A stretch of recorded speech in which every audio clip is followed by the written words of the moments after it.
go ahead and bring the August 11th regular session town council meeting to order. Can we all stand please for the pledge? I Pledge allegiance to the flag of the United States of America and to the republic for which it stands, one nation, under God, indivisible, with liberty and justice for all. I'm sure we all have something that we have on our minds every now and then. Let's just honor that with a moment of silence, if we would, please.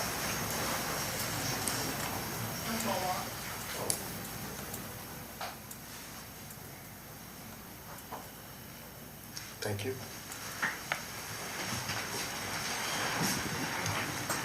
We have any announcements?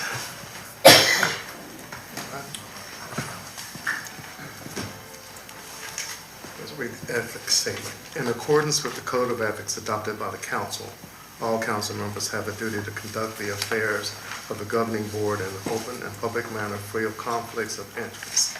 Is there any item on the agenda, the outcome of which will have a direct, substantial, and readily identifiable financial impact for any council member? No.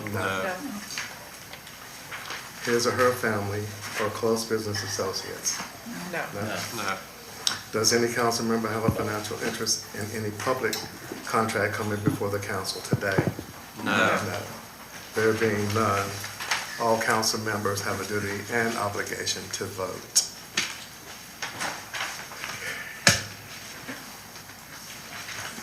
Proclamations, awards, and recognitions. Josh? So, thank you, Mr. Vice Mayor. Council members, I'd like to do a life-saving award for a situation that happened at our swimming pool. To bring a couple folks up here. Chief John Coffey and some of his staff.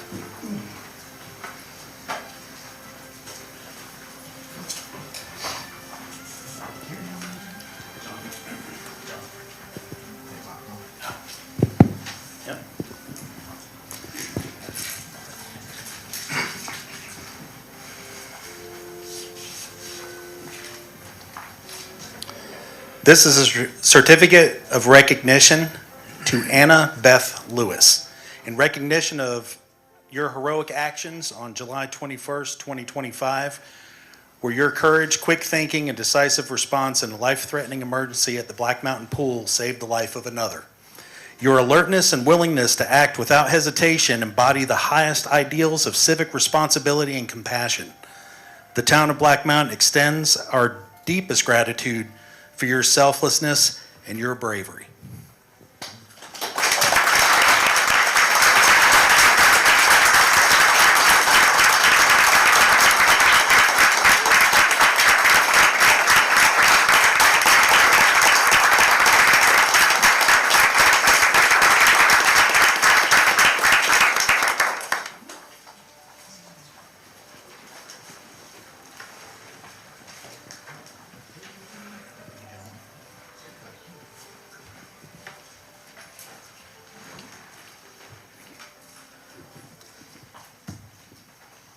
Citizens' comments?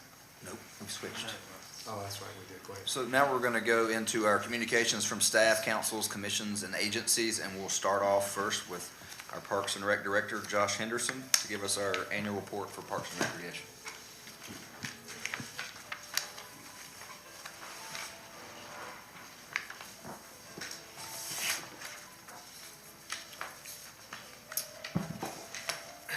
All right.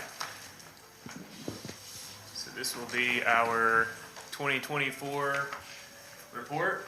You will see, as we go through this, it's a lot of data, and you'll see some different things that obviously were impacted in this last year due to the hurricane. I don't want to focus too much on that. I think we're all hurricaned out at this point.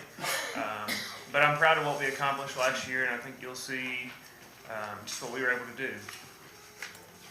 So, this first slide, I just want to give you a little bit of information about what we call our reach. This is how we promote the things that we do through various different sources. Some of these are paid, and some of these are partners. As we went through budget this year, we talked about hiring a part-time PIO. And so I expect when we get a part-time PIO that these numbers will go up. Just being able to promote and push out the things that we're doing within our department. So you can see some of the numbers there with how we get our information out. So special events in 2024, one of the biggest things we did, and I think this is probably no surprise, was Halloween at Town Square, which we can't run from. So we'll be bringing that back again this year. The planning process has started from that. We switched up Park Rhythms this year. For the longest time, Park Rhythms has always been an 8-week concert series. And you can see, in a given summer, we have to deal with weather, and that's one of the biggest challenges to those events. So we thought about cutting the number in half. We could spend our money more wisely and do a little bit better with that. We were also fortunate, this year to be able to partner with White Horse, but last summer we had 2 that were just completely canceled and 2 that we had to move indoors. And that's probably our second biggest, followed by the Valentine Greenway Challenge, which has been a great partnership that we have with the Trails and Greenways Committee. And we hosted that at the golf course, which we're hoping that we'll be able to do again this year. And the reason we did that was purely because the Greenways and Trails were just not in safe enough shape to be able to host a race there. Youth sports. So if you remember, we started outdoor soccer as a COVID project.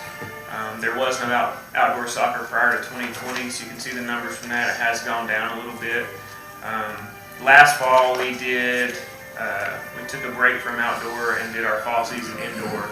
So that's the lower drop there. But we had one of our largest seasons of indoor soccer last year that we've had in the past. You can see that those numbers continue to grow year over year. Swim league and tennis clinics, those continue. Tennis is a little bit down, and it has been for a few years, but swim league continues to grow. It's a great program. I think people love it. And we hosted the conference meet this year, so we'll have a lot to talk about in our annual report next year. Outdoor programs, again, this was another COVID project. We had no outdoor programs before 2020. And Clint does a great job with those. You can see all the different stuff that we're able to do. The wellness walks was something that we implemented in the fall. After the hurricane, we had to kind of pivot a little bit, figure out what we could do and keep those things going. So that was one of the things that we did. And you can see the numbers from that. Pool. We had a great pool season last summer. We were fortunate enough that we had not closed the pool down before the storm. We had not shut it down completely, so a lot of what we had there survived for that reason. But you can see the attendance numbers and the revenues. Those are gross revenues. We had one of our largest pool seasons we've had last summer, a little over $76,000 in gross revenues. That's gate and concessions. Right now, I think I checked today, we're sitting at like 63, so we're on par to get close to that. The attendance continues to grow, and the pool is another one of those things. It's kind of like Park Rhythms. It's weather dependent, so year over year it can look different, but we've been fortunate the last couple of years to have some pretty good numbers at the pool. Resident versus non-resident attendance at the pool, it's pretty split with the day-to-day. The passes are a little different, but I wanted to give you that data just so you can have a breakdown of knowing who's coming and where these people are coming from. Our summer camps we run 2 summer camps. We have our Black Mountain Summer Camp and we have a tennis camp. Camp is always one of those things that sells out the first day it opens. We provide an affordable camp for people in this area. 75% of our attendees are from the Valley. Our active aging adults at the Lakeview Center, we had a huge year in 23 with the meal site program, probably the biggest one we've ever had. Over 10,000 meals were served, and the numbers probably would have been close to that, but those are just the January through August data. And we were on par to have another good year. We are the largest out of 4 in the county with the meal site. Community garden. The community garden is a well-loved asset in this community, and you can see just by the numbers, obviously, some of those are down in '24 for a number of reasons. If you remember back in '23, we began to have an issue with the Swananoa River, which was our primary source of irrigation for the garden, and that did play with the numbers a little bit in terms of people not wanting to come back or not wanting to renew a plot. But for the most part, we've continued to do great there. Facility rentals. Again, this is just January through August. We had no rentals from September through December. You can see the revenues from that. The Lakeview Clubhouse is obviously our biggest rental source. And then our partnerships. A lot of what we do in this town as it pertains to recreation that our department runs would not be possible without these partnerships. They provide a lot of the things that we do, and they give us accessibility to be able to do a lot of different types of activities. And you can see what those are there. Some of these are places that we're able to utilize for different activities, and some of these partnerships are supporting roles for programs that we have. A couple more. Some of these are youth sports related, some of them are community garden related. You guys have any questions? Thanks, Josh. Can you remind us where we're still doing meals for the adults, or for the active eating adults? Where are we distributing those meals now? So they are to-go meals, so they come to the Lakeview Center and pick them up. When did we start that back? Do you remember? I would venture to say maybe November, if I had to guess. I'm not entirely sure. Okay, thank you.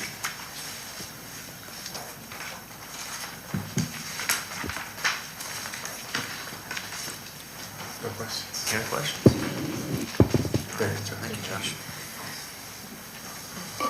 Next, we'll have Chief John Coffey, Fire Chief John Coffey, to do a wildfire risk update.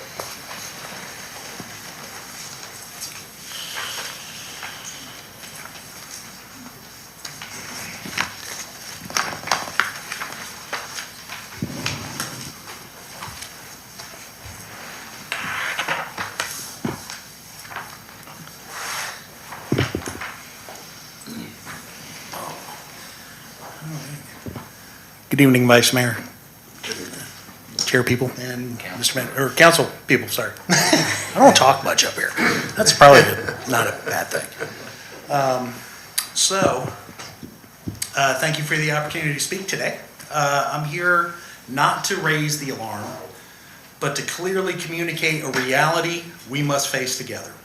The approaching wildfire season poses a serious and escalating threat to the town of Black Mountain, and the time to act is now.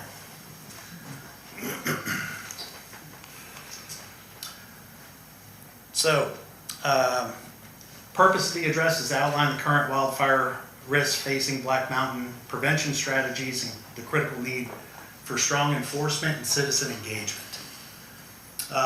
We are considered wildland urban interface area, which just roughly means that where the homes meet the flammable vegetation, so we live amongst the forest.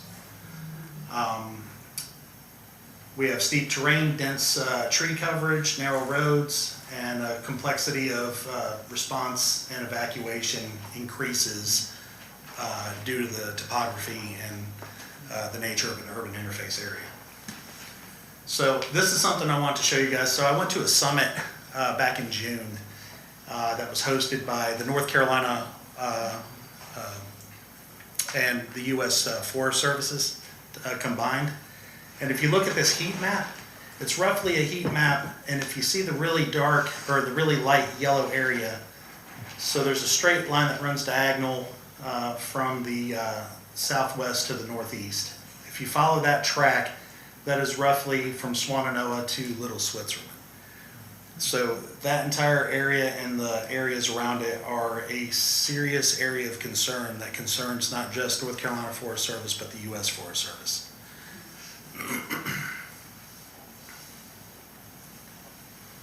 During Helene, it was estimated 820,000 acres of timber was damaged. This causes a fuel management issue for the wildfire preparedness. We've seen what happened in Polk County during the springtime, early spring. That timber was not seasoned like it is now. So that's one of the issues, is all that down timber, not just in Black Mountain and the surrounding areas going into McDowell and Mitchell County. All that down timber is nice and seasoned, and it's more or less essentially a tinderbox. This is also another map just showing structures in the area. So if you look, the picture to the left, if you're familiar with Barrawalla Mountain, so that's just south of us on the other side of number 9. And then this is a map moving in that diagonal direction, going towards Little Switzerland up in McDowell County. So the areas of red are the highest of concern, only because the way fire goes, it moves up. So everything is going to travel uphill to the peaks. And then the little dark dots in there are the concentration of structures therein.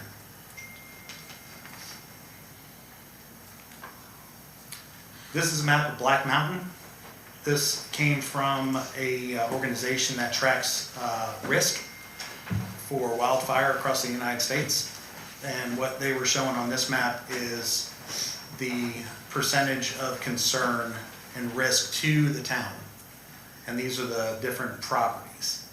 So there's roughly over 4,981 properties that are both considered residential, and 354 properties of commercial that are within the moderate risk area. Now, why are they in the moderate risk? It's just the defensible spaces that they have so around the house. So people like to decorate their home. They like to landscape with evergreens or small bushes that have a lot of oils in them, rhododendrons, and various plants that are actually pretty flammable. And having trees and just foliage so close to the house. So that's what factors in all this risk, and the fact that we're in an urban interface area.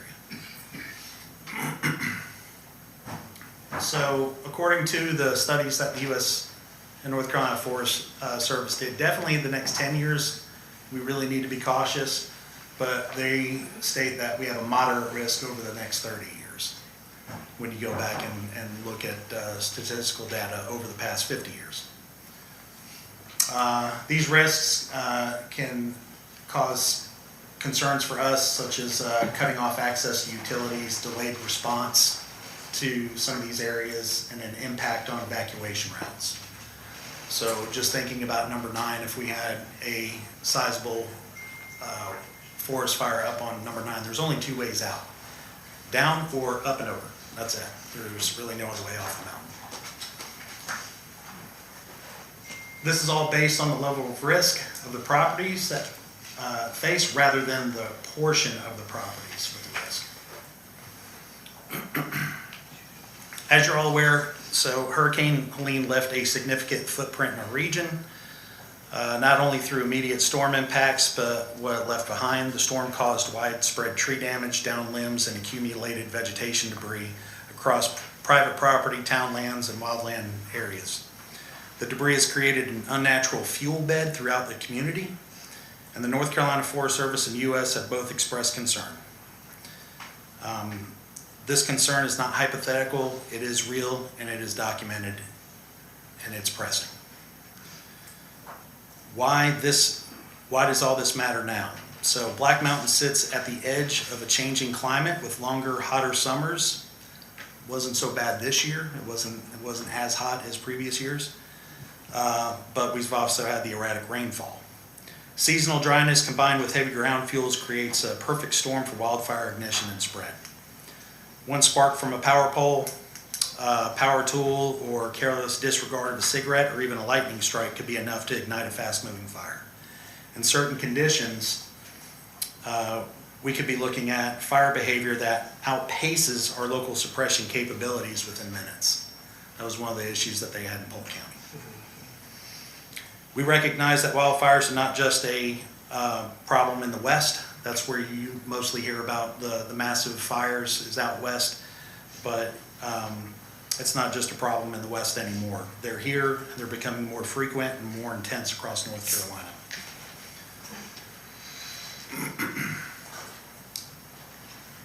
So 3 pillars of prevention that everyone in this room can help with.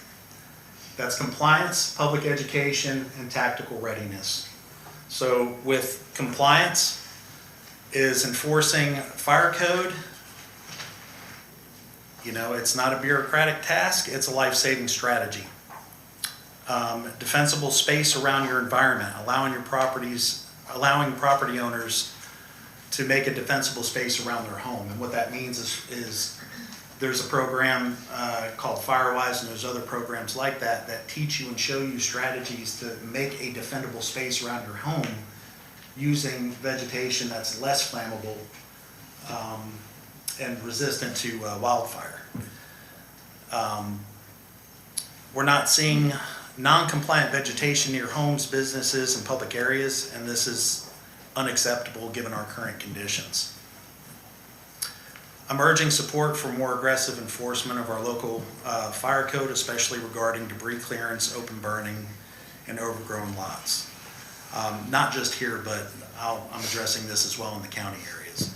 So everyone, just to inform them, general statute does state that in municipalities, open burning is prohibited. You can have recreational fires for cooking purposes, warming fires, but never in the past 40 years plus has open burning of yard debris been allowed inside in a municipal area.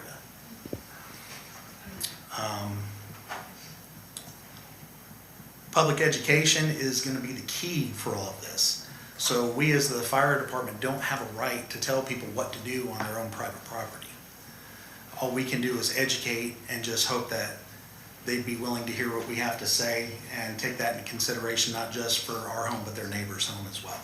So everyone, just like in the storm, I know it will work because I've seen it happen with my own eyes. Everyone's working together.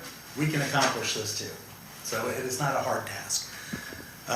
We can't do it without the community, and residents just need to understand the real risk that wildfire poses this year. The steps that they can take to harden their homes and protect their families is simple, such as clearing gutters, trimming trees, removing flammable landscape to make the difference between survival and loss. Our department is ramping up community outreach, but we need the support of the council and the staff and the community to amplify the message through every town channel available. The last pillar is our tactical readiness. Our fire department is ready and willing, but resources are stretched. After speaking with other agencies and the North Carolina Forest Service, our capabilities are really thin. We must be clear-eyed about what we can do before a fire starts versus what's going to be done after the fire burns. Prevention is the most powerful tool that we have.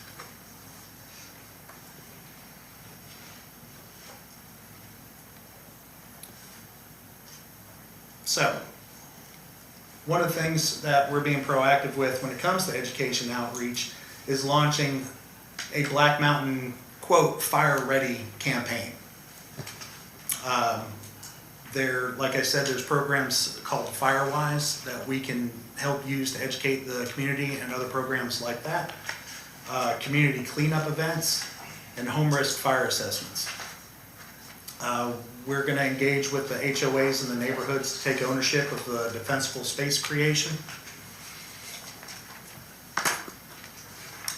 And the engaging and gaining support from the citizens. So shifting from the passive awareness to active participation. It is possible. We can create neighborhood ambassador programs and build those local champions in the areas of Black Mountain. There are people out there that we know for a fact. We started a CERT team recently, and the people that are like-minded that are in that program are probably more than willing to step up and help save this community from any potential danger. And there's probably more people in this room that would be willing to do the same. I believe every bit of that. We need to provide the residents with templates and guides for building defensible zones. Public Works, they can assist in identifying and removing hazardous storm debris from public lands, ditches, trails, and greenways, and implement brush reduction near town facilities and right-of-ways. They've been doing that. It takes time. It's been a daunting task. I've talked with Jamie on several occasions, but they are doing everything they can to help mitigate this next danger. The police department partners with us on a daily basis, and they have helped us in the past regarding illegal burning and trespassing in high-risk areas and assisting with evacuations and traffic control. So if an event was to occur, there is no problem there. We're ready. The planning department, they can help by integrating wildfire defensible space requirements into permits for renovations and new construction, evaluating zoning policies that can reduce risk in wildland-urban interface areas. And then we have the new CERT team, and those CERT team members can support outreach by going door to door to at-risk neighborhoods, distribute literature and assist vulnerable residents with debris removal, and help document those high-risk areas.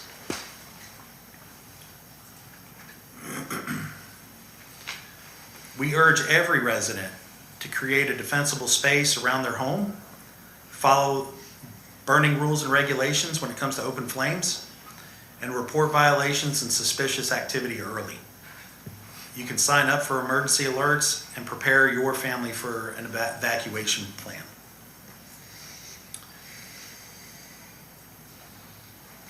So let us be the Appalachian town that gets it right. Let us be the model that others follow, and let us be Black Mountain ready. Thank you very much.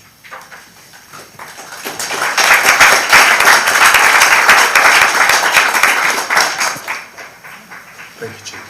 Yes, sir. Thank you, Chief. Sorry. Folks, I don't have a whole lot. We got more ordered, but I do have brochures at the back. I encourage you all to take one on your way home, please. Yes, sir. Let's just say thank you, Chief. Thank you. We'll move on to the next one if there's no questions from council. Vice Mayor, recovery update from Assistant Town Manager Jessica Trotter.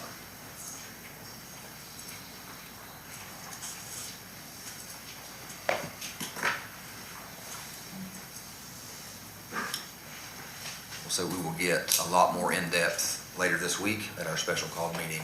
This will just kind of be the Cliff Notes version, if you will. So you might notice that this is called the Recovery and Resiliency Summary. It's not just Hurricane Helene. We have shifted to a longer-term vision in creating an Office of Recovery and Resiliency. And we intentionally wanted the discussion of wildfire to come before this one so we can talk about how it is also part of what we are tasked with. This is going to focus mostly on some mitigation activity that we have going on and a programmatic element. Our FEMA discussion, which I assure you is way less fun than this one, is going to be saved for the special call meeting Wednesday at 8:30. So we're just going to put a pin in that for now. So the purpose and the mission of creating this office was to guide the long-term recovery from Helene. That's what sparked this. Building capacity to prevent and recover from future disasters and emergencies of all kinds, and to align our infrastructure policy, our community readiness with resiliency goals. Strategic priorities include reduce risk to existing public infrastructure, improve internal system and emergency policies, enhance hazard mapping and data use, strengthen community preparedness, and leverage state and federal funding for long-term resiliency efforts. So to that effect, you may notice a very long consent agenda. We have many grant applications in process and many opportunities. There is, I hate to say it, but there is a flood of funding coming out of DC and Raleigh, and we're going after all of it. So I want to hit on some of that. The Hazard Mitigation Grant Program, this is submitted to the state and then applied to FEMA. The state is actually the applicant. It is a competitive funding process at the national level. This fund has never had more dollars in it than it does right now. And so we are taking an aggressive position on these applications. We submitted 9 LOIs, letters of interest. They asked us to move forward on 7. Admittedly, that is more than I expected, but I'm excited about it. So these are focused on projects post-Helene. It's important to note that these are not things that were damaged in the storm. None of these have anything to do with what was damaged in the storm. They are expressly for the purpose of tending to things that cannot be repaired with FEMA public assistance. And so these projects are intended to reduce risk and protect infrastructure. There is a 25% match on these funds normally that we would have to come up with. The state is picking up the 25%, so there is no cost to us to go after these dollars. And it includes water line relocation from floodways and creek banks, water line crossing relocation and hardenings, a diesel pump for the pump station, generators for the water system, generators for town buildings, and there's probably a couple of others that I'm missing that are in your resolutions. But that's the type of money that we're going after with these. Those are due on Halloween to the state. There's also a small biz infrastructure program, and that is the name of it, that's not my abbreviation, through the North Carolina Department of Commerce. This is specifically funding that is intended to improve infrastructure that protects your business assets in your community. And we are applying for $1 million to correct the size of inlets, location of inlets downtown to make the system more efficient. If you might ask, why are we not just increasing the capacity of the system? That's because I would need about $8 million, not $1 million, and that's the max ask for this pot of funding currently. And so this project is under development and will be submitted probably by the end of September. There's the Disaster Mitigation Fund. This is established by the North Carolina Emergency Management. In the most recent Helene bill, HB 1020, $20 million was allocated for the purpose of hardening infrastructure and upsizing undersized infrastructure. Generally, they're thinking $2 to $3 million, but that might be on the high side. Tomorrow I'm going to an event where they're going to release the notice of funding opportunity agent award, whatever NOFAs. So we'll exactly know what we're allowed to do to submit for that project. But we're hoping to upsize 20 to 30 culverts in contiguous segments to prevent road failures in the future. There's also the State Revolving Loan Fund. You've heard me complain and cry a couple of times that I really wanted this money and they told me we couldn't get it. And then I whined and complained to Raleigh instead, and now we can get it. And so $5 million in principal forgiveness. We are approaching this with 2 projects, one to drill and connect wells to our existing system, hopefully up to 10 wells. Also water line relocation. That is a redundancy to the hazard mitigation funding because there are still more lines to move, and that's not it's not a promised grant, so I wanted to replicate that opportunity. If the town should choose to pursue any additional work beyond the $5 million principal forgiveness, it is a 70-30 cost share, 30% being to the town. So that is something we can pursue if we're interested, but we do not have an application started at this time. And so resiliency efforts is not just building stuff. In fact, it's really often about building your organization and your processes. And so something that we're super excited to be participating in is Western Carolina University. The geology department there is going to be doing an inundation map for the town. We're going to understand where the water went, how fast it got there, how deep it got. We're going to be able to account for geomorphic changes and all sorts of variables that our current flood maps do not account for. You hear me talk a lot about the NFIP program and those maps because they are regulatory, but we should all know that those maps were never intended to be risk assessment. That's not what they are. They're intended to set insurance rates, but they are the de facto tool for flood regulations in the United States. This is no cost to the town, but it is a service worth $200,000. We can use these maps to do public education, to understand high-risk areas. Emergency services can use this data to develop evacuation routes and plan communications to property owners. And it can be regulatory if you so choose it to be. Depending on what you find, it can be utilized that way, and it has been in other places. We're also doing water administration improvements, policy updates, communication protocols, and key performance indicators. We can say thank you to North Carolina Department of Environmental Quality, the Viable Utilities Program. That's something we're not usually allowed to participate in. But post-Helene, everybody in Western North Carolina was allowed access to this program. So this has been wonderful. They're also helping us review our applications for the revolving loan program to make sure that they are as strong as they possibly can be when they're submitted. We're also doing a water system AIA. So this is an assessment and inventory of our water infrastructure. This is being paid for through technical assistance funding associated with our $3 million grant from DEQ. We will use this to better understand where damages occurred in Helene and how to mitigate those risks. We will better understand what we need to do when we have more information about the existing system. And it will also help us understand, we think, why we're continuing to get some isolated, weird billing issues. DEQ believes strongly that this process will isolate the structural problem that's contributing to that. And they tell me if it doesn't, that they have other engineers who will come and help. But we need to work through this part first. That RFQ is posted, and whoever is prepared for that will be released immediately to start working. With policy updates, you have a food and lodging addition on your personnel policy tonight, and we'll talk more about that when we do the agenda item. But there will be a variety of policies that I bring to you as I run into walls with FEMA, and they yell at me and say, you should have had a policy.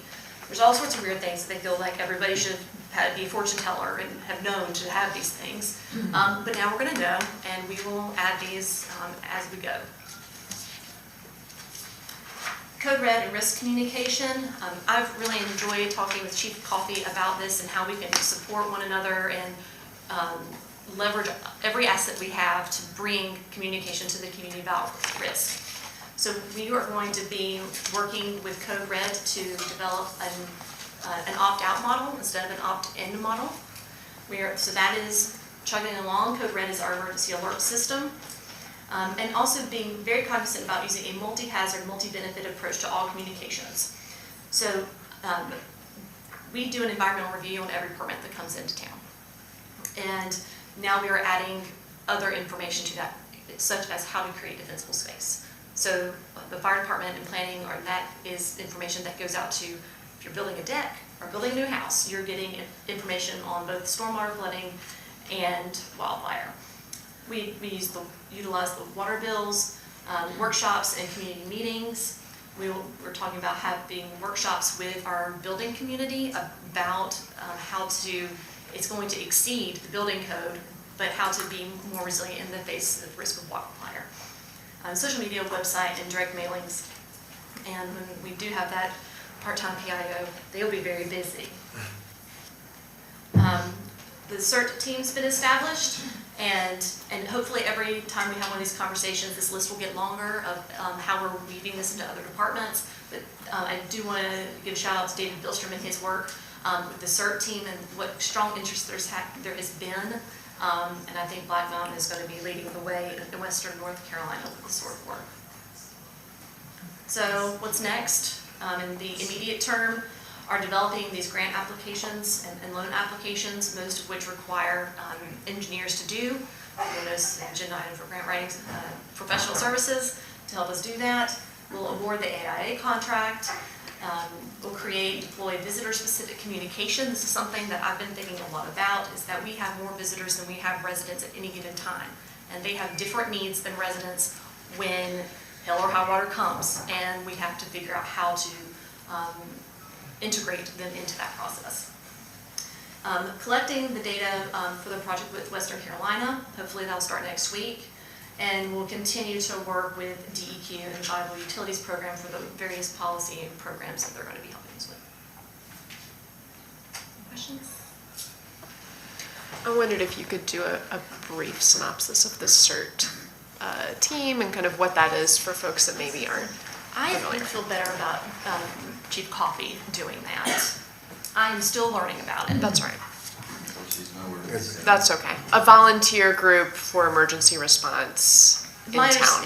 they do things, they help do things that are not the technical work that allow them, our firefighters, to stay and focus on things that require the higher level of training. They also can be helpful in the community education and outreach, the door-to-door evacuations, and that sorts of things. I try. Oh, that's fine. I'm definitely. Since the CERT team has come up twice, I just was asking for a brief, just a sentence so that folks that haven't heard about that know what we're talking about. One sentence. It is literally citizens helping citizens. Yeah, great. Thank you. Appreciate it.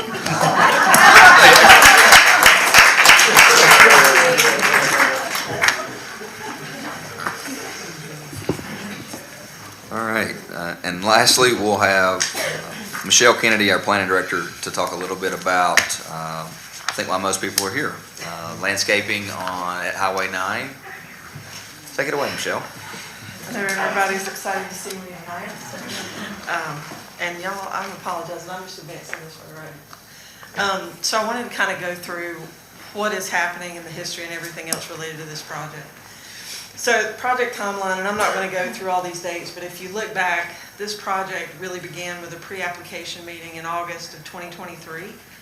And it's kind of progressed since that time. They've gone through the process of having technical review with all applicable departments. They've gone through the commercial permit application. The permit was approved, and then we were notified on July 29th that folks from Circle K, in response to a lot of the comments and concern that's coming from the public, are more than happy to. One of the things that had come up, and I think Pam, you had some conversations with some folks, was related to perhaps using the base of the tree for a public art project. Relocation of the tree is probably not something that is feasible or realistic because of the size of it. But they are willing to do whatever they can do to be in partnership with folks as it relates to that. The things that are important about this project, and I want to say first, it's always really great to see people engaged in public discourse. I mean, whether it's an issue we can address or not, to see the community come out and really express their feelings and their concerns about something happening in town is a really good sign of the community you have in the town. So I've been thrilled to see that. But in this case, the Circle K project has a use by right. And that's just a basic definition of it. That basically means that it's permitted within a zoning district and they really don't have to come to the town and get special approval. HB8, which is highway business, that's the zoning district that this parcel is in. And gas stations are allowed uses by right in the HB8 district. This is just a site plan. This is the landscaping plan. And I'm happy to send this out if anybody wants to see it and peruse it more deeply. I'll walk through some details of that here in a minute, but that's what that site will ultimately look like with the plantings. You can see those circled all along the site. So the trees and vegetation that are in the approved plan, there are 13 trees will be planted there. And this kind of runs you through what those are. And again, just to go through, they're significant trees. They'll have an 8-foot minimum height once they're grown. They're oak trees, they're dogwoods and magnolias, and there are 13 in total. They are also putting in 237 evergreen shrubs on that site. The other concern that had come up from a lot of folks had to do with water course. And if you look on the maps that we use as it relates to finding water courses, there's a small segment of a USGS water course on the property. There was an on-site engineering study that did not locate the presence of any stream on that property. So there is no actual stream on that property. And in November 2024, the Board of Adjustment granted a variance request to remove the stream buffer and transitional area requirements for that project, largely having to do with the fact that there is no stream on site. And the build-out plan as it relates to this property, which includes stormwater management, the planting of trees, really addresses any relevant water issues that are applicable for us in town ordinance. So, this is kind of where the conversation keeps going back to as I've talked to folks. The town really only has what is applicable in state and local law. That's really all that we can enforce or we can determine for a project. And so as it relates to this project, this is the section of our land use code that relates to this project. This is what is required to be planted or installed on a development project in this district. And the landscape plan that was provided from Circle K and their developers goes well beyond those minimum requirements. So as a town staff, our only option is to approve that project, regardless of the maple tree that's there, any other tree that's there. We did do some research, and that maple tree, while it's big, it was actually planted as a landscape tree when the SunTrust Bank was put in 1990. So this is not a 150 or 200-year-old tree. It's a relatively young tree. It's a big tree. But it was actually a landscape tree like the landscape trees that Circle K will be putting in on the project. And that is the short version of that. So what I will say beyond that, and I'm happy to give this to anybody that wants to see it or talk more in detail, but the bottom line is that as it relates to what is allowable on that site and what we've said repeatedly as folks have called and emailed, and we've tried to return every phone call, every email, meet with people in person. I had 2 conversations today about this. We are only able to say yes or no based on the ordinances that are in place. And it really doesn't matter what our personal opinions are on it, what community opinions are on it. We have to go back to local and state regulatory ordinances and laws. And so in this instance, that's where we are. That tree will be taken out, and just for reference, where that tree is will basically be where a lot of the stormwater management is located on that site. So happy to answer any questions, but that's really the long and short of it. And I will say I've spoken with both the developer for Circle K and the person who's their regional property development person. And they both are like, you know, if there's something we can do, we're happy to do it, but the tree does have to come down. So, questions? Another concern that some folks expressed to me was the replacement trees were not native. And I'm just mentioning that because after you talked to them, they said they were glad, the developers would be glad to substitute natives for what was on that list that we already got, so. Yeah, I think they would be happy to do that if it is something that can be comparable size. As long as it meets the size requirements for the town, that's another one of those things. We kind of have to say yes. But I'm certainly happy to reach out to them to share that information. And they've been more than willing to have any discussions about any of these items that they can be more supportive in.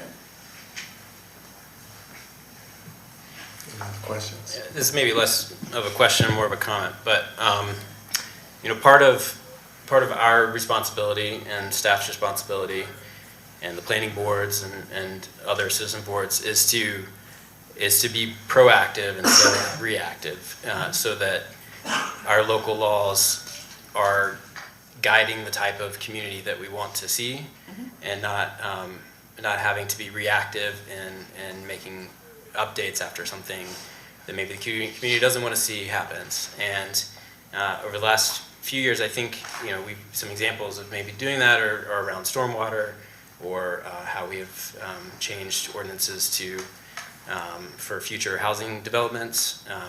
But probably the biggest upcoming change is the overhaul of the Unified Development Ordinances, the UDO, that is currently on year 2 or 3 in the planning board, which will address everything in relation to zoning and our town ordinances, development ordinances, including trees, tree ordinance. And last I heard, there was a maybe 20-page tree ordinance in the proposed UDO that will be coming before us soon.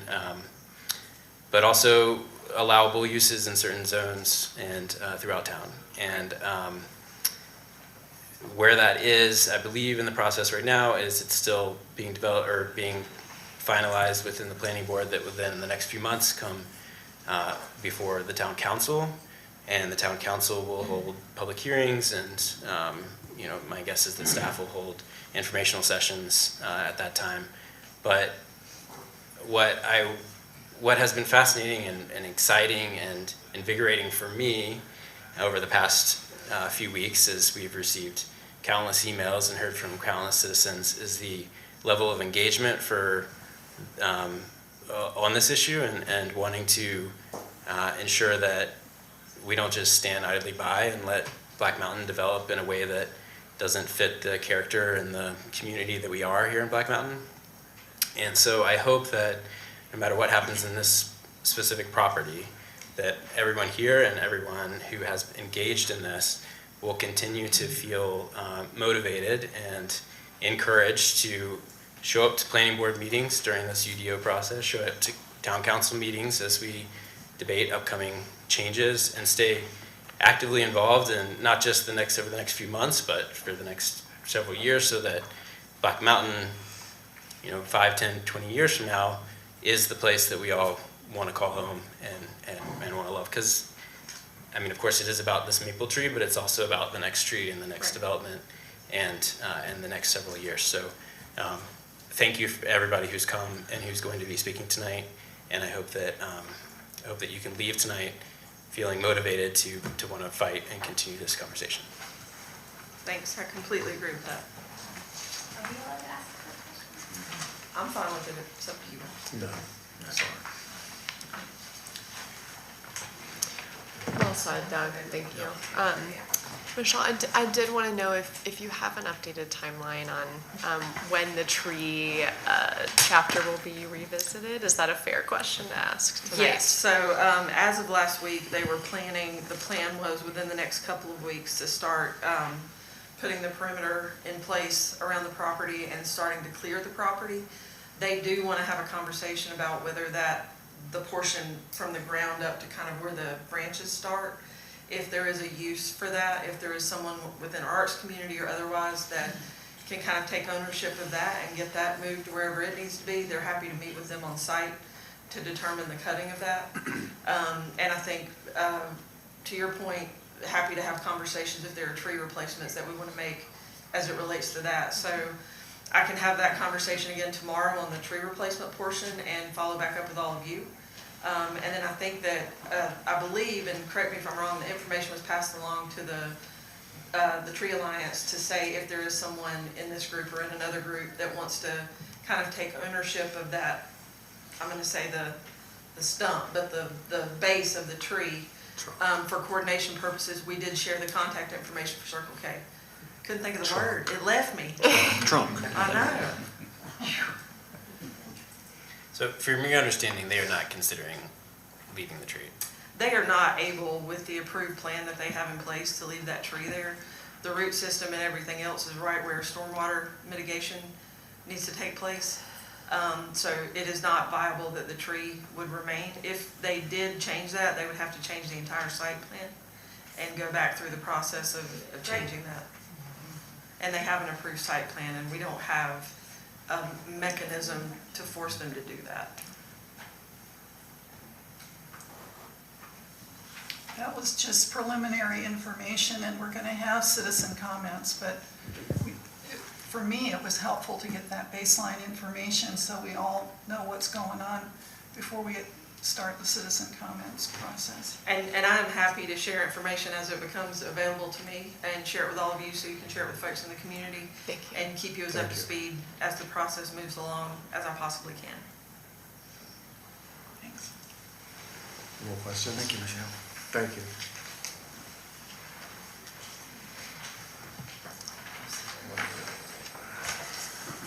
Which ones were Stacy? Okay.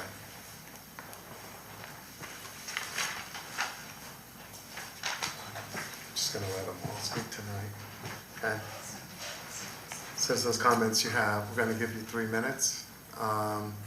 Just so you know, you have the opportunity to speak, but we will not give any feedback. We will listen, no. We're not able to give feedback at this time, okay? Ms. Sobansky?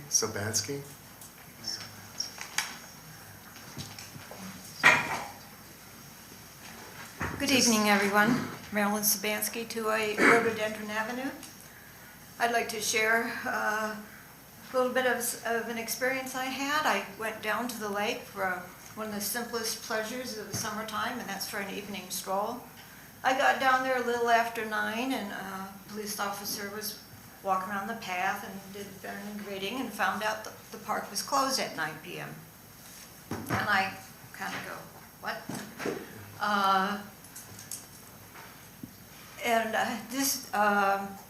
This is something new to me. I've been by the lake for 24 years, and this is the first experience of hearing that. Their background information, there were small signs put around the lake saying the hours were 6 a.m. to 9 p.m. The big sign and the ramp down to the pavilion lot says 5 a.m. to midnight.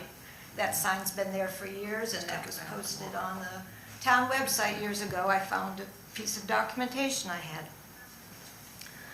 I have not been stopped since. If I've gone earlier and crossed over the 9 p.m. line or whatever. I know other people have been said to leave. But that's an experience I consider in the past now. But I do want to share my perspective for any current or future considerations. And one thing is about Lake Tomahawk is embedded in a neighborhood community, unlike Riverwalk Park, unlike Veterans Park, where there are no residential areas, no businesses right, in that area. The situation in our neighborhood and throughout a lot of the town is that we are not built out with a lot of sidewalks.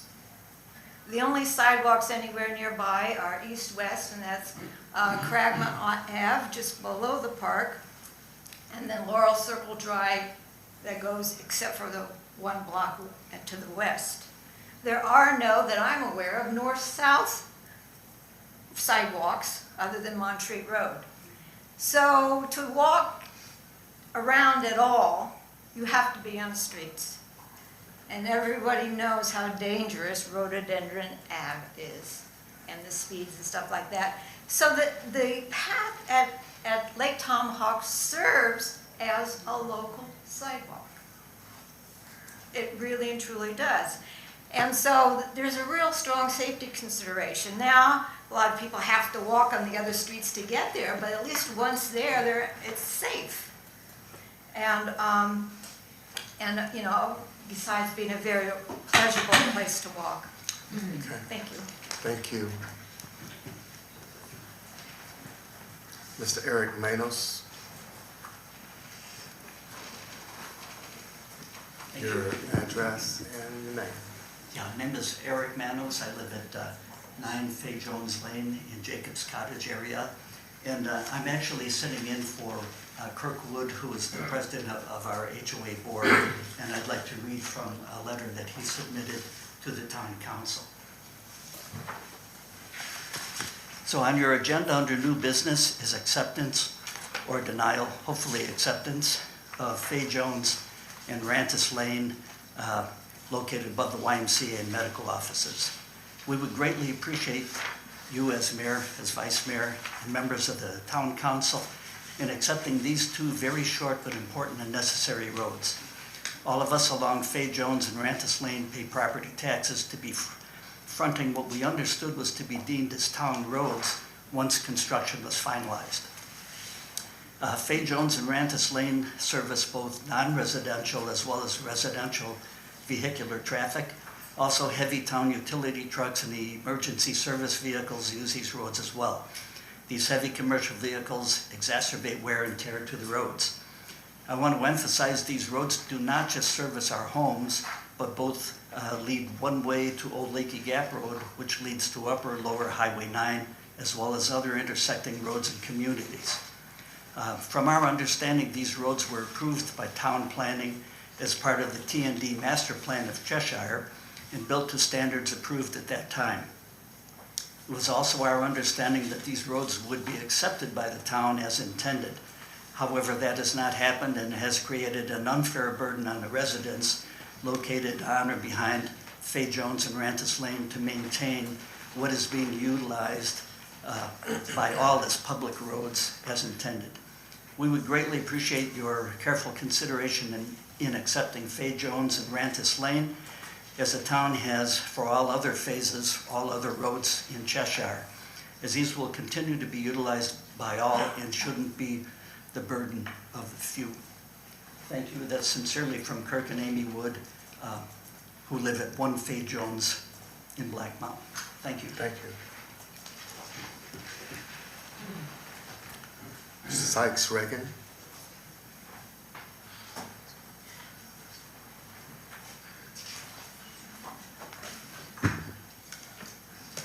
Good evening, Vice Mayor, members of council, town attorney, town manager, town clerk. My name is Sykes Reagan. I'm the founder and developer for the Village of Cheshire and principal for CS Reagan LLC. I'm here on behalf of the residents of Cheshire regarding the dedication of Rantis Lane and Fay Jones Lane as town public streets. I sent out correspondence to you all last Friday in regards to this matter. I have copies here if you wish to have one. To recap my communication, we are simply asking the town to reconsider its May 13th, 2024 decision to deny these streets as town public status. This is our second petition. Both the Public Works Director and the staff report confirmed the streets met all technical requirements for acceptance. Yet the request was denied after a sudden change in approach to street acceptance, applied first and only to our community. Cheshire has followed the town's approved master plan in good faith. Section 4.7.11.5.d.1 of the town's ordinance states that public streets are intended to provide access to all lots in the approved master plan. Section 4.7.11.2.e.7 requires any revision to a master plan be formally approved, meaning such a decision cannot be made unilaterally. Denying our petition contradicts both these provisions and long-standing precedents of platting and building 13 town public streets in the Village of Cheshire. If the town wishes to change its street acceptance policy, it should apply only to future developments, not retroactively to ones already approved and nearly complete.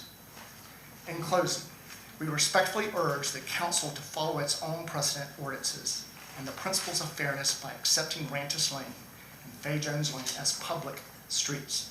The residents of Cheshire may have met every requirement, and we ask that the town honor the community commitments made during the planning and approval process. Thank you all for your time and consideration. Thank you.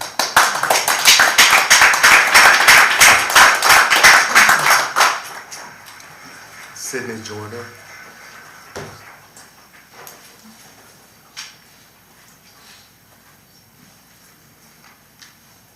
Good evening. I have lived in Black Mountain for 7 years now. Your for the address, past. please. I'm sorry? Your address, please. My name is Sydney Joyner. I'm sorry. I live at 120 South Ridgeway Avenue in Black Mountain.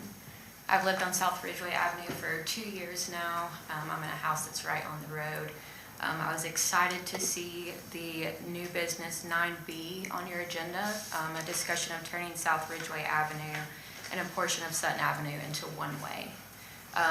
Living on that street for 2 years, and I have a adorable 6-year-old chocolate lab, Murphy, that lives with me, who likes to go on walks often, but every time we walk out of my door and try to go on a walk, we are dodging cars constantly. There's, as you know, no sidewalks for us to walk on, and then on both sides of the street, one is kind of a big ditch, so I either have the option of going into someone's yard or walking on the street. We used to walk across down to behind the community church down there, but after Helene, I don't have that option anymore. So I am here in support of that agenda item. I would love to see that. As a person whose day-to-day travel will be most affected by that than maybe anyone, there's maybe 3 of us that live there full-time now. The rest of my neighbors are Airbnbs and businesses. That being said, I am someone who's daily travel to and from work. I work in Asheville. I go into the office every day. My travel will be affected greatly, but I support this, and that inconvenience is nowhere does it match up to my safety, the safety of my pet, and countless pedestrians. My friend Anna Stearns and I have sat on my porch, just kind of in passing, counting to bring you data about how many pedestrians and pets are going up and down my street at any given time, and it's so much I can't keep up. At one point I had cameras to pick up some people that were vandalizing, and I had to turn my settings from catching cars to just faces, and even then I had to pay for more storage because that's how many people walk past my house every day. None of them are safe. It's really scary, especially at night trying to take my dog out. I'm dodging cars every time. I think right now the town is in a great position to do this, now that there's a stop sign down at the bottom of the road of Richardson Avenue that goes up by the post office. That being there can divert all the traffic up that street where there are sidewalks and no residences. And so I think we're in a great position to make this a one-way so that when they stop at that stop sign, they can go up the road that actually has sidewalks, and then the traffic just come down. That corner down by the Bush Farmhouse, that road is not big enough for 2 cars, much less all the pedestrians coming in and out of those businesses that everyone loves. The street corner, if you'll notice, is crumbling. It was before Helene, and even more so now from cars going off the shoulders because there's not room for 2 ways of traffic. I'm happy to do anything I can to support this. I've been collecting data for months because of this, because it's that big of an issue, and it's safety over convenience here. So I appreciate you all looking into that. Thank you. And support that fully. Thank you.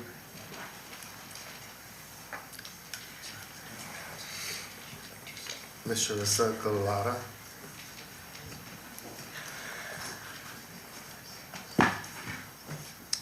Thank you. My name is Carissa Galata. Since the storm, my address is 901 Highway 9.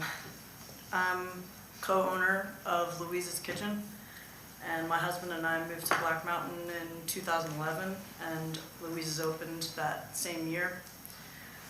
Because of the support of the people of this amazing community, we've been in business ever since. I have had the opportunity to live in many places in our country, and Black Mountain is the best.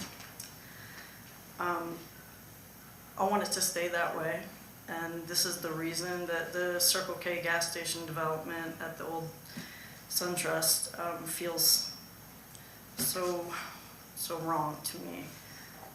I understand progress and that our town will grow, and I want it to. I have a restaurant. But I want us to be thoughtful about that growth. Do we need another gas station?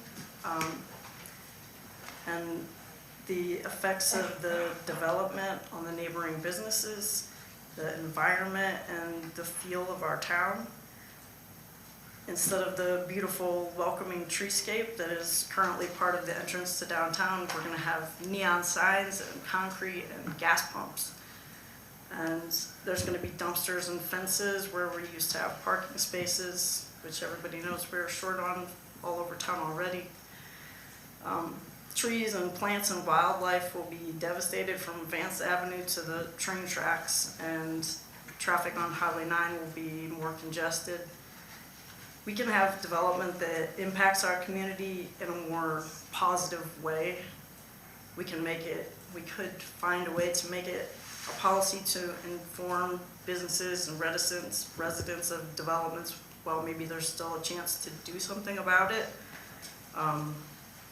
We didn't find out all the ways this would affect us until so very recently. And that's just really, it's challenging to deal with. Maybe we could, plans could be modified to make sure that they align with the ideals and the goals of the people of our town. And I really hope that even if there's nothing that we can do about the Circle K development, that in the future, our town makes development decisions that are transparent and thoughtful and with the best intentions of our residents in mind.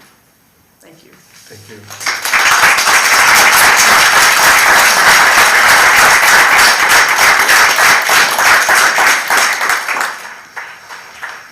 Kathy Phillips. I'm going to wait till the next one, Okay. the next comment. Mandy Carter. Hello.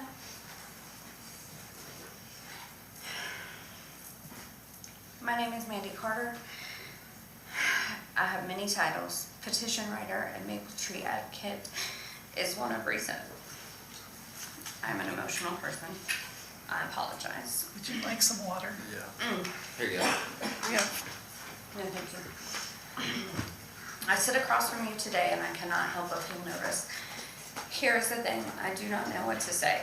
I do not know how I could express myself more clearly and with more compelling words that would inspire someone else to feel the way that I feel about our town and about this development. How do I convince you to save one maple tree when so many other mature trees on the lot are set for demolition? I have pondered this all week. I decided I do not know the right words. I do not know if there is a specific set of right words. I grew up in this town, a resident all my life. Back when Ingles parking lot was crowded on Friday nights because the whole town was eating out at campfire when campfire existed. It's a funny thing, change, and the subsequential absence of things that change does bring sometimes. Something you might not even realize in your day-to-day vision, something like a maple tree that you pass by every day, on the way to the store, on the way to work, on the way to errands, as you leave town, as you come home from town. Adoring its grandeur, its beauty, resonating in its resilience, something that seems so permanent in your world. What will you feel when something is completely non-existent? That entire lot is made of trees, mature trees, that whole lot, and they're gonna lop it all down, every one of them. I know the plan is to replace them with other trees, but they are going to lop down every single one of those, and it was approved. Nobody thought that the place that we live, the place that we love so much,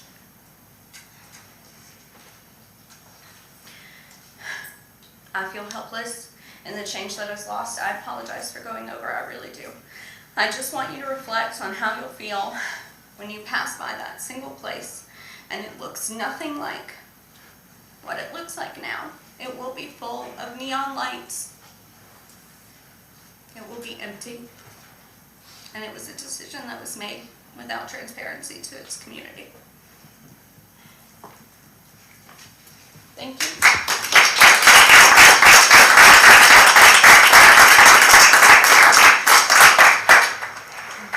Mr. Lee Pomeroy.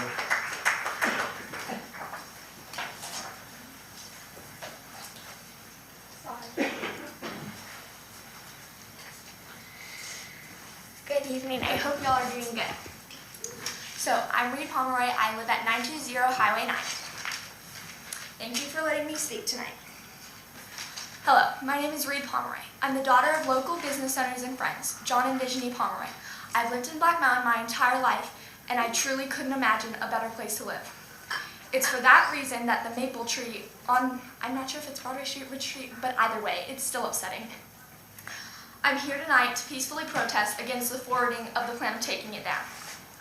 Anyone who's lived in Black Mountain longer than 5 minutes knows that a key cornerstone of not only the town of Black Mountain, but also the state of North Carolina is being neighborly.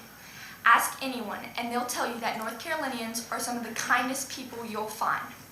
However, we're also strong-willed, and hear me when I say that we will continue to fight even if that tree is chopped down.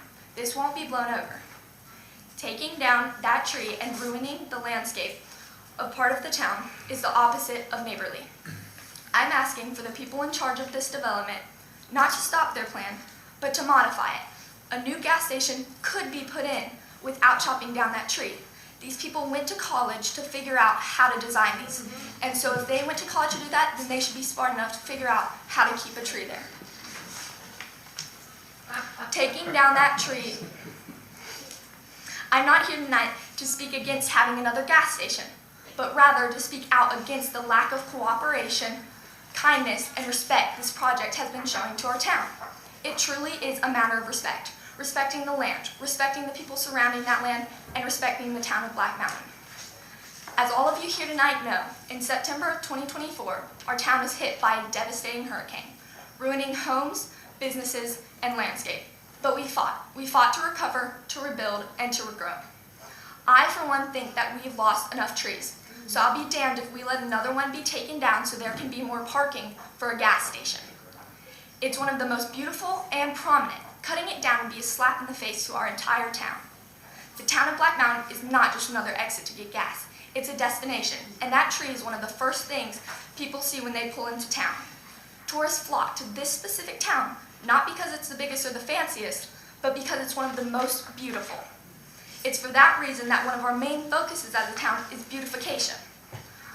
Our falls are unlike any other.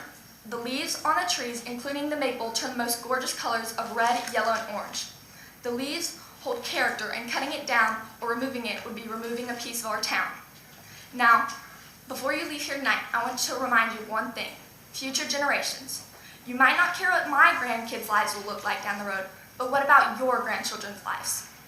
Will you be able to bring them to that tree, which in all likelihood will still be there if it isn't cut down, and pridefully say, I, your grandpa or grandma, saved that tree and made a whole town of people, kindergartners through senior citizens, happy? Or will you have to use it as a point of shame, not ever bringing them by it? Ms. Pomeroy, that's all. Right. Thank you. All I'm saying.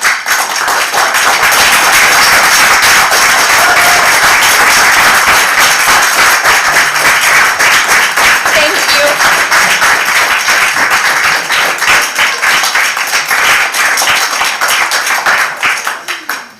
Emily Sampson.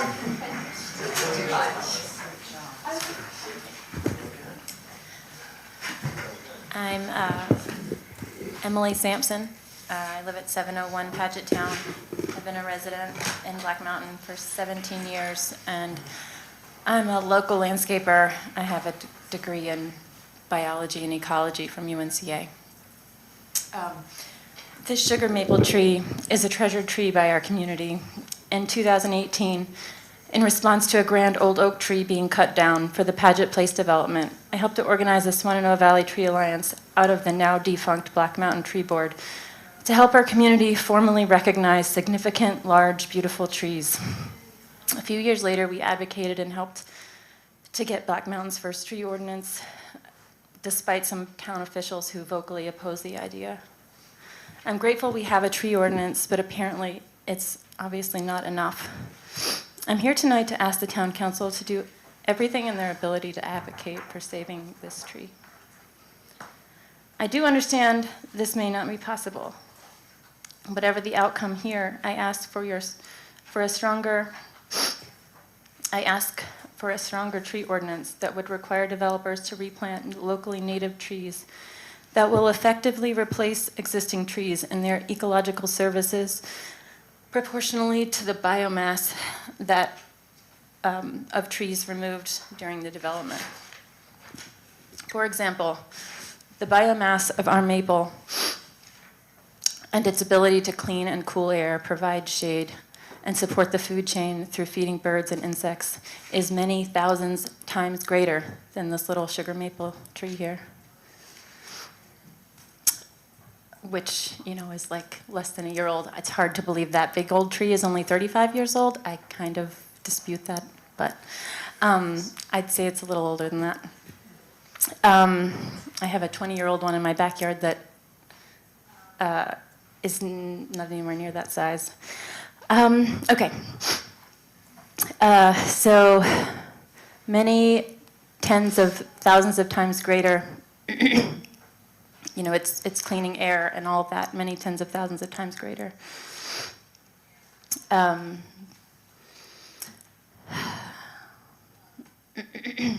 And that maple is, of course, many tens of thousands of times greater at inspiring awe to tourists and locals with its fall color.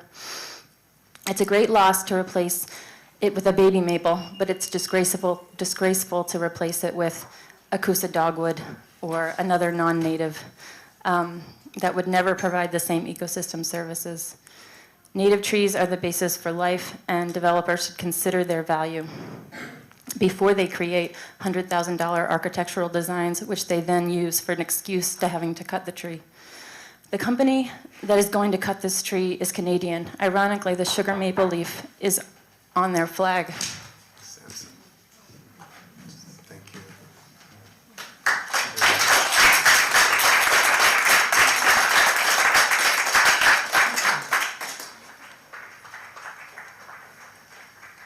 Sandwich Stearns. You have to leave, but she echoes what I say. Okay, thank you.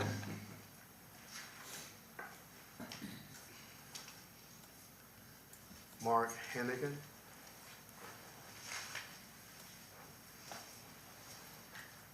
Hi, my name is Mark Hennigan. I own the Bush Farmhouse Restaurant, 151 South Ridgeway Avenue. I also reside at 151 South Ridgeway Avenue. I've been a resident of Buncombe County for 20 years. My kids went to school in Buncombe County, and I've had the business for 4 years. A couple of years ago, we did a survey with my landlord, Sheila, who really helped me a lot with building the restaurant. She put in a $2,000 money towards the survey, and nothing really kind of transpired with turning the street into a one-way or making it safer for pedestrians or cyclists. That corner, I've seen potholes and accidents and people falling, and residents that just come to my restaurant and it's like so scared on that corner. It's like really scary. One day a car came down and skidded. It was before when it was Roots and Fruits, and the car went right through the window of the building. It's not my business what's going on with the rail yard, John Richardson, but the fence that they built up over there, like right on the road, looks like a concentration camp. It's like right on the road. Something could have been. We've tried to communicate, or send emails, or try to, there hasn't been some kind of a medium response where we could make that safer as a corner. It's actually only made it worse. And there were cinder blocks there for years. And regardless whatever happened to their property, but their property served the community during Hurricane Helene and served thousands and thousands of people with breakfast, lunch, and dinner. And there was no fence put up then. So anyway, I've been cleaning up the rail yard track on the side, still getting rid of the debris that I've been doing since Hurricane Helene that I'm paying for, that I'm doing, using out of my own staff and all of us doing. And today we were told by the city that we can't put gravel down and we can't fix the potholes and all that stuff because it's rail yard property. And it's like, but I'm trying to make it better, and I'm trying to make it safer so people are not falling and cars are not getting stuck in there. I'm not doing anything that's like anything that anybody else in their right mind or right intelligence wouldn't do. So I'm just kind of like a little bit of upset with that corner, and whatever needs to be resolved immediately, because it's like hurting business, it's hurting, it's dangerous, and like we've got to come up to some. We can't just keep going year by year and having the same meetings and discussions about it. It's like something has to be resolved immediately in a safe way that's respectful to everybody. Thank you.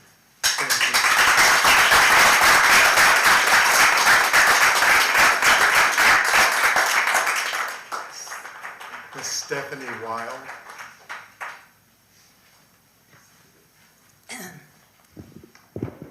Good evening, all. I'm Stephanie Wilder, and I'm a resident of Black Mountain. I moved here in 2001, and I own a business in this town called Schifferub Home and Garden on the corner of Cherry Street and Sutton Avenue.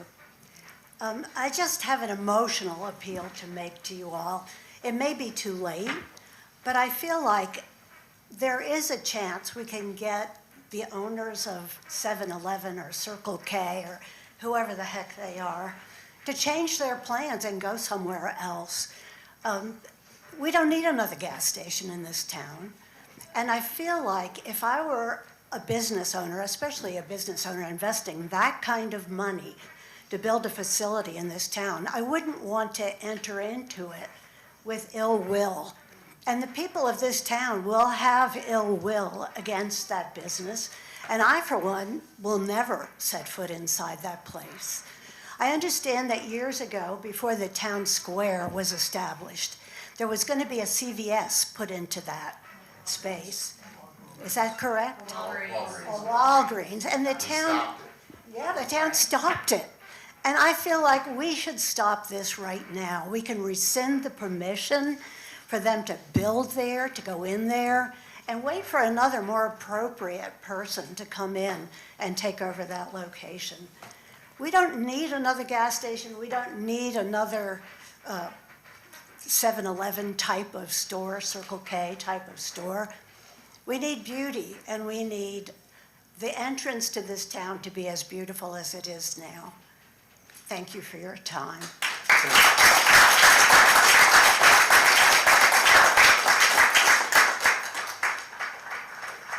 just want to make sure that everybody had opportunity to sign the sheet that wanted to speak. Okay. Thank you. Anybody in the overflow? Yeah. Is anybody in that? Well, you guys, did you go through everybody on the list? I did. Okay. And you have Kathy who wants to speak at the second round. Okay, Josh, you take us into the consent agenda. All right, the consent agenda, I've tried my best to get us to Z, but there's always next month, so I'm gonna try to get us there. We're all the way to W. This is the longest one I think I've had. First one being adoption of meeting minutes from June 5th, 2025 agenda work session. Second one, June 9th, 2025 regular meeting, and then June 25th, 2025 special meeting. 5B will be your monthly property tax report for May 2025 as well as June 2025. 5C, acceptance of donation, Friends of the Community Garden. So the Friends of the Community Garden is going to be donating some different types of tools and potentially a little storage building to the community garden for use there. 5D will be acceptance of bench donations at Lake Tomahawk Park. 5E is a request to pursue grant funding for part-time assistant garden manager to help out Leonora at the community garden. 5F, resolution to apply for North Carolina Department of Commerce Small Business Infrastructure Program for downtown stormwater improvements. The next few I'm going through are kind of what Jessica talked about a minute ago in her presentation. That one's for $1 million. 5G will be a selection of multiple grant writing and consulting professional services. That's to help us continue to go after this money. 5H will be a resolution supporting submission of a hazard mitigation grant application for a diesel pump at a water booster station. 5I will be a resolution supporting submission of a hazard mitigation grant application for generators at all our public facilities. That's in the amount of $700,000. 5J will be a resolution supporting submission of a hazard mitigation grant application for installation of SCADA panels, which we use to run our water system. Those are $10,000. 5K will be a resolution supporting submission of a hazard mitigation grant application for standby generators at water pump stations, pardon me. That's $1.5 million. 5L will be a resolution supporting submission of a hazard mitigation grant application for reducing and hardening waterline stream crossings, $1.7 million. 5M will be a resolution supporting submission of the final hazard mitigation grant application for relocating aging and exposed water lines that are located in and along stream banks and floodways. That is for $3 million. 5N will be amending our system development fee capital reserve fund. 5O, a tropical storm Helene, a stormwater infrastructure enterprise capital project ordinance and associated budget amendments. 5P will be the adoption of our annual property tax settlement for fiscal year 25 and adopting our collection of taxes for the upcoming year, fiscal year 26. 5Q will be consideration of the Art in the Afternoon lease renewal. This will be for 1 year. 5R, I'm going to call this the 9th Street Bridge, but it's HL 0013 right-of-way acquisition and services. 5S will be HL 0013 right-of-way acquisition acceptance of parcel number 3.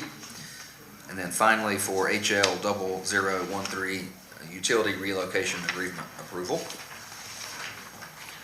5U will be EB 5547B, which is the old Riverwalk Greenway project.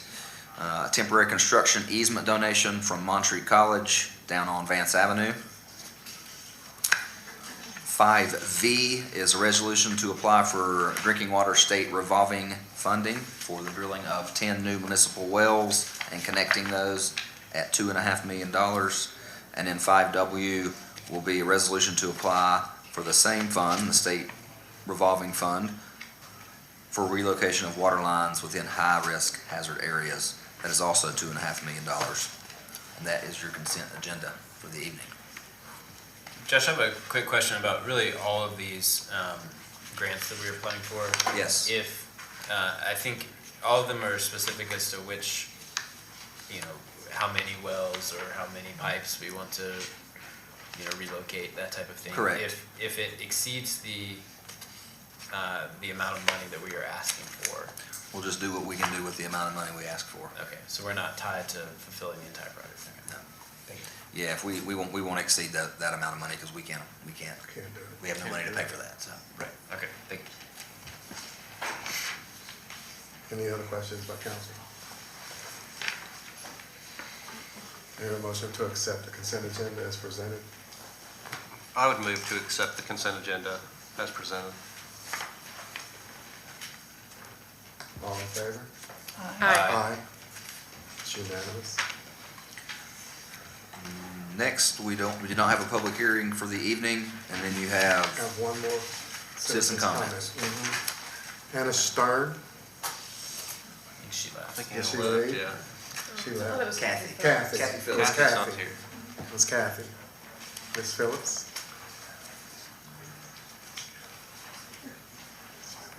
Hello, Hi.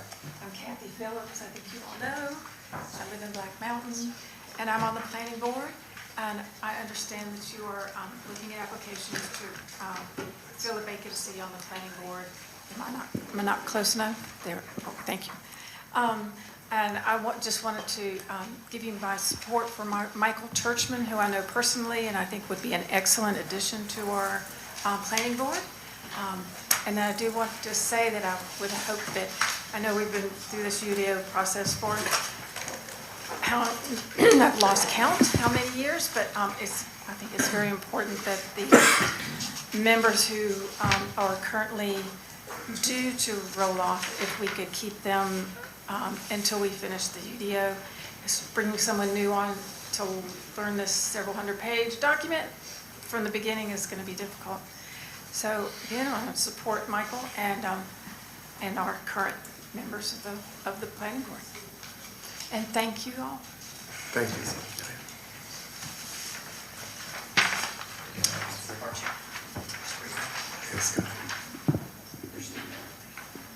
We have, I think, three more that want to speak that weren't here earlier. They're not on the list. They're not on the list, No. or are they? Okay. So just Come your on. name and your address, Name and your please. address. Hello, my name is James Tomasik. I'm owner of 132 South Ridgeway and 134 South Ridgeway. And since we saw it on the agenda about making it a one-way, do think it's a great idea. We sent a lot of pictures before to the council of people walking Ridgeway, from visitors to the town to long-term residents, and I can't tell you how many times we've almost seen people get hit by cars because they can't see when they're coming over that hill, coming from the bush up or coming down. Families pushing strollers, and so making it a one-way not only will increase the safety for the town, but also it is shown that as a town, if you make a town more walkable, the economic success of that town increases. And I think, with the plans of the city, and as Councilman Hay was saying, that, if we're planning this and you're looking at it, we can expand into an area where we'll attract more economic development, more investment, people that would like to walk the city, not in one just area. So I suggest that, or heavily recommend that you guys really look at making that one way. I think it would help the community a lot in making, and also help the town in making it a walkable city. So that's the thing. Hello, my name is Anna Talarico, and I'm a co-owner of 132 and 134 South Ridgeway. We also live in Black Mountain and off of Highway 9 in One Cliff Ledge Trail. Yeah, so in May of 2014, I actually put together a pretty large email, lots of pictures just showing people walking down that street and, cars coming and because there you don't have a lot of room. If a car is coming, and especially there's some areas, like we heard earlier, there's ditches. To get out of the way, you have really low, and people are speeding. You don't see them as they're, even myself driving down that street, come up right over that thing, and next thing you know, there's somebody right there, and it's really a very dangerous situation. I sent an email, May 2014, and I really got no reply from anybody, which I was a little bit disheartened, the fact that I took the time to just show pictures and just how, really concerned about people getting hurt out there, and there was just no reply at all from, anybody, and I sent it to pretty much the whole council and the mayor and some other, people who are, were concerned about walking. So, kind of what really made it even more understand what was going on there is, we were told by the post office, we won't deliver your mail unless you put something on the street. The postman says, it's too dangerous, we can't walk the street. So the post office basically told us, it's too dangerous, we're not walking the street. And you have to do that. So we understood, obviously it is dangerous, so we put the box there for them that they can just pull right up and just drop it in from their car. But and then of course I said that also in the email. But yeah, so same thing, we just really recommend it because the way that street is and the way you have a lot of tourists walking with their, it's a lot of Airbnbs there, strollers, elderly people, I've seen people with walkers, and it's just it's really hard to get out of the way. I've come almost just brushed by, car when it's that. So same thing, would really recommend before somebody, really gets injured there, and it's just, it can get a horrible situation. So yeah, we appreciate it if that was taken into consideration, make it a one-way. Thank you. Just two. I think that's it. That's it? Okay. Move on to unfinished business. All right, unfinished business will be 8A, and I'm going to turn this over to my good friend Brian over here. Ordinance granting Public Service Company of North Carolina, which would be Enbridge, the former Dominion Energy natural gas, to use, or the use to construct, operate, and maintain a gas utility system within the town of Black Mountain, and this is for another 30-year period. So after the meeting I think we had in June, the July one was canceled, took their newest ordinance, compared it to the one that they had for the prior 30 years, and added some of the comments. So I did a red line version, added some of the comments that the mayor asked about, related to the aggregate base. And Alice, maybe that was you, I can't remember, somebody asked about interference with other utilities? Yeah, that had been removed from the existing agreement. And so Enbridge, so we did a red line version. I believe we sent it back to Enbridge. I don't know that we've heard anything, Josh. I haven't seen anything. Haven't heard anything about whether they've accepted those red line versions. So I would think we would have to do another motion to extend until September meeting, maybe give them another little bit. I can work with town staff to try to get those cats to kind of give us an answer. I mean, realistically, the pipes are gonna stay there, they're gonna continue to provide the services whether or not you issue this ordinance and grant them the license to do that. Normally, a license is revocable at any time, but this one, of course, is a 30-year license to allow them to provide those services.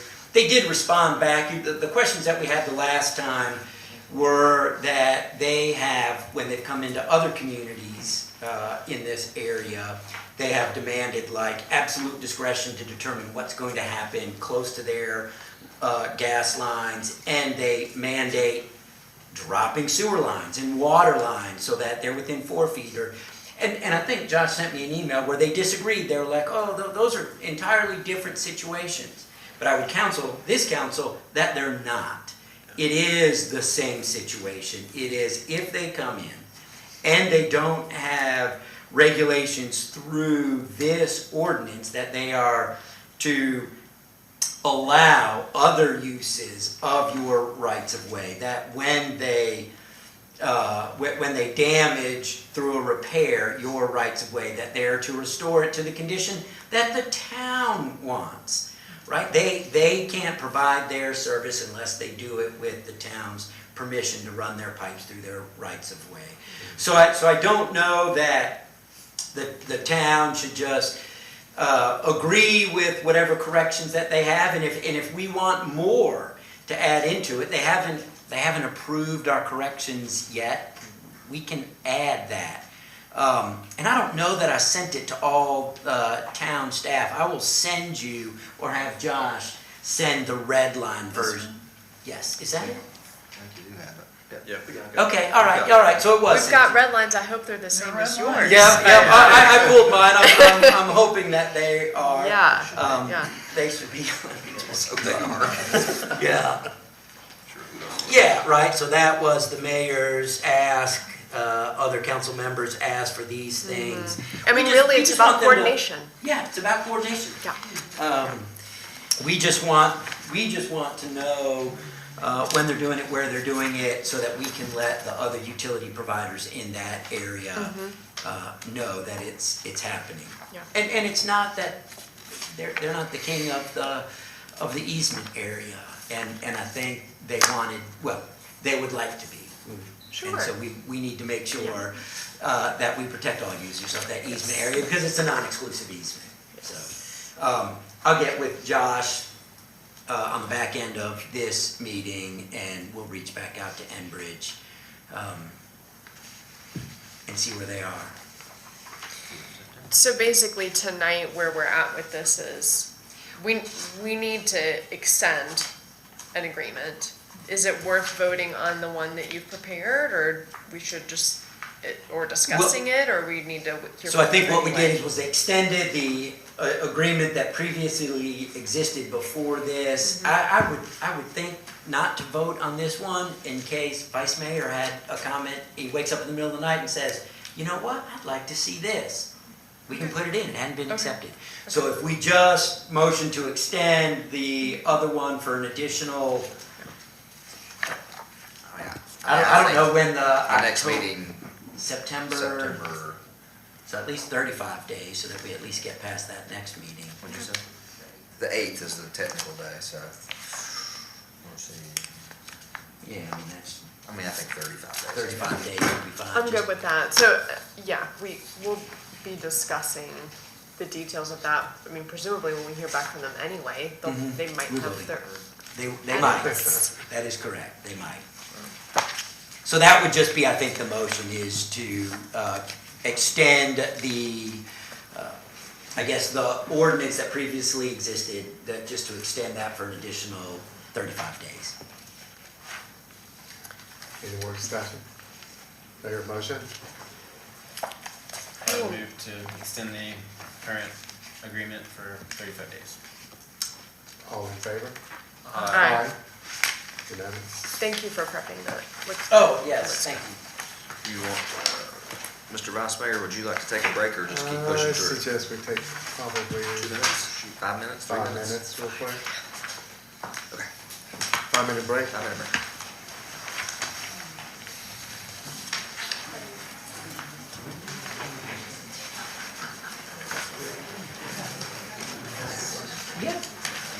mean, if I said no, so.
Okay, Josh, we'll move into new business. All right. 9A. So new business, first order 9A will be petition for the town to take over maintenance for Fay Jones Lane and Rantis Lane. And before town council jumps into that, in reviewing this information so that town council has full knowledge of all of the facts as it relates to, there's a provision in North Carolina law, I think it's 143-755, that talks about permit choice regulations. It talks about when the plan was approved, what regulations were in place, if those regulations are changed thereafter, what obligations we as town councils have to allow the developer to choose the old regulations or the new regulations. It has been brought to my attention while preparing for today's meeting that if there was some advice that you would need from me, I didn't have enough information related to the phased development of Cheshire Village to know when that phase was approved, how it was approved, under what terms and conditions it was approved, so that if council then were to say, Mr. Golden, as town attorney, what would you say about Mr. Reagan's request for this? I would have to say, I don't have enough facts. And so in order for the town attorney to better advise and counsel the council, it would be in my best interest to ask you to table this matter so that I can get all the relevant and pertinent information so that you all then can have good facts on which to base your determination. So in light of that, I would ask the town council to consider tabling this until the next opportunity to be heard, in which time I will then, like I did with the Enbridge, look at all the information so that I'd be better prepared to give better advice. So this is something we could take up in September? Is that what you're suggesting? I do believe, September, yes. So that would be, from the legal's perspective, I wouldn't be able to give you sufficient legal advice today on the rights that the developer has through the permitted approval plan, and then what that means for town council. Because I haven't gone back in and looked at that, unfortunately. Council, any other questions for him? Can you give an example of what information you would need? So in the phase development, right, there's different phases that happen on this issue. So if I look at what's sitting here on the desk and I look at a site plan, you'd have to go back in. The site plan was approved in, let's say, 2015, but I don't know when the first permit for the permit choice was submitted to the town for approval. Once you have that date, then you got to go look at the fire code at that time to see if what was approved at that time complied with that fire code, and then how that fire code has been updated and what practical application that has on the request of Mr. Reagan today. Is there a vested right that needs to be established, a vested right to develop it like that in anticipation of the town taking it over? If you were to ask me that, Mr. Golden, does 143-755 apply? I wouldn't have, I couldn't give you that answer. But if the permit was approved, wouldn't it have met the right code? I don't know if the permit was approved as a public road or as a private road, two-way, one-way, with a dead-end roundabout, if it was circular in nature. I don't know. If it was approved, it could have been approved as a private road at the end of a public road. You take a right off onto a private road. The municipality doesn't have to approve every road inside of its jurisdiction to be a public road.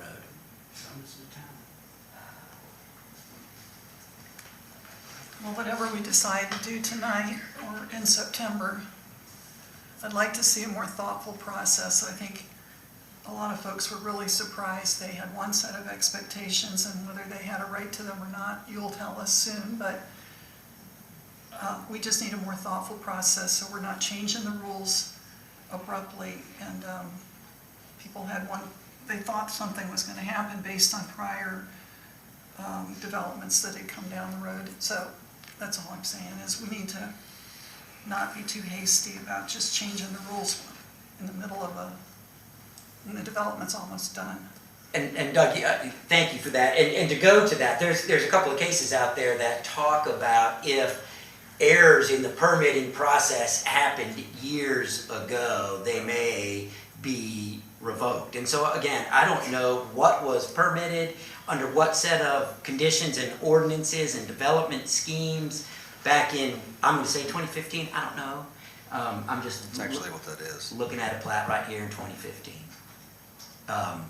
But in order to give the town and all of the residents within that community a fair shake, I would ask for more time to look at it. Because I just can't say, my advice is, if it was approved then, it was approved correctly, and you have to do X. Because I don't know any of those answers. But that's just my request. Council? Well, I'm sure the folks that came tonight were hoping for an answer, but I think it would be wise for us to take our lawyers, our attorneys' recommendation and at least wait a month till we have the correct facts before us. And I'd like to consider postponing this till the September meeting. Would that be right? Mm-hmm. Is that a motion? Yes. All in favor? Aye. Aye.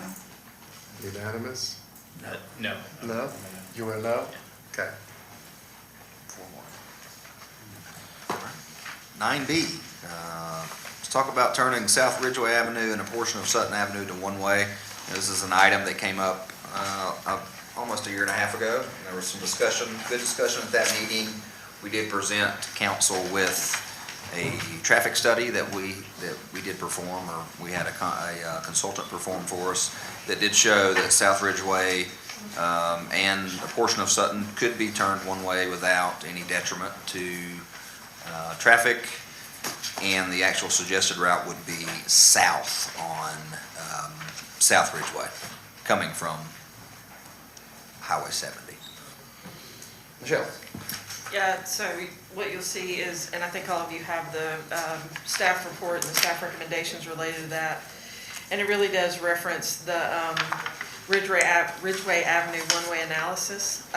To Josh's point, kind of exactly in the way that he described, the one major change would be adjusting the timing of the signal light at Richardson and State Street to better accommodate that traffic pattern.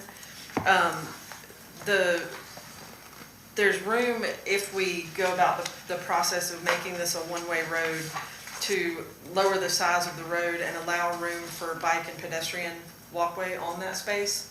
So I think you heard earlier, speaking from the Bush Farmhouse, about some of the issues with traffic in that area. You all are aware of those. We have the railroad right-of-way right there at the end of the street. You have that kind of sharp curve that there have been numerous issues with. The interesting thing about this is this study that was completed was a public-private study. It was people in the community along with the town calling for this study and having this study complete. And I think there's a lot of public support around getting this to a safer street and a safer corridor. So happy to go through the specific items on this, but the big pieces for us are really the parts of it that speak to our adopted policy guidance. So, for example, in Elevate Black Mountain, there are 8 development principles. One of those is that places throughout Black Mountain are well connected and designed to balance the needs of pedestrians, drivers, cyclists, and transit users. Goal 2.1 is that complete neighborhoods with diverse housing options and walkable daily needs. Goal 2.4, the town's history provides gateways, enhances safety, and creates active and exciting places. Goal 2.6, an active environment that supports physical activity and healthy living. Under the connected and accessible parts of Elevate Black Mountain, Goal 6.1 is about multiple safe and realistic transportation modes for residents. 6.2 is non-automotive transportation network. It also complies with the Black Mountain Creating Outdoor Recreation Economies, the core strategic plan for 2023 through 2028. And Action Strategy 5 states in part that walkability and bikeability are vital to making the community more hospitable to a broader variety of people, including young children. And it also complies with Black Mountain by Bike, a plan for bicyclists for 2026 that identifies how the town can create places where residents can access healthy food, reconnect neighborhoods, and have multimodal transportation. And then on the back of that staff report, we had staff just go through, I mean, I think everybody's familiar with what that roadway looks like, and just add some photos to that. But our recommendation would be, from a staff perspective, that town council implement the recommendations of the Ridgeway Avenue one-way analysis, and we move forward with that process. And happy to answer questions.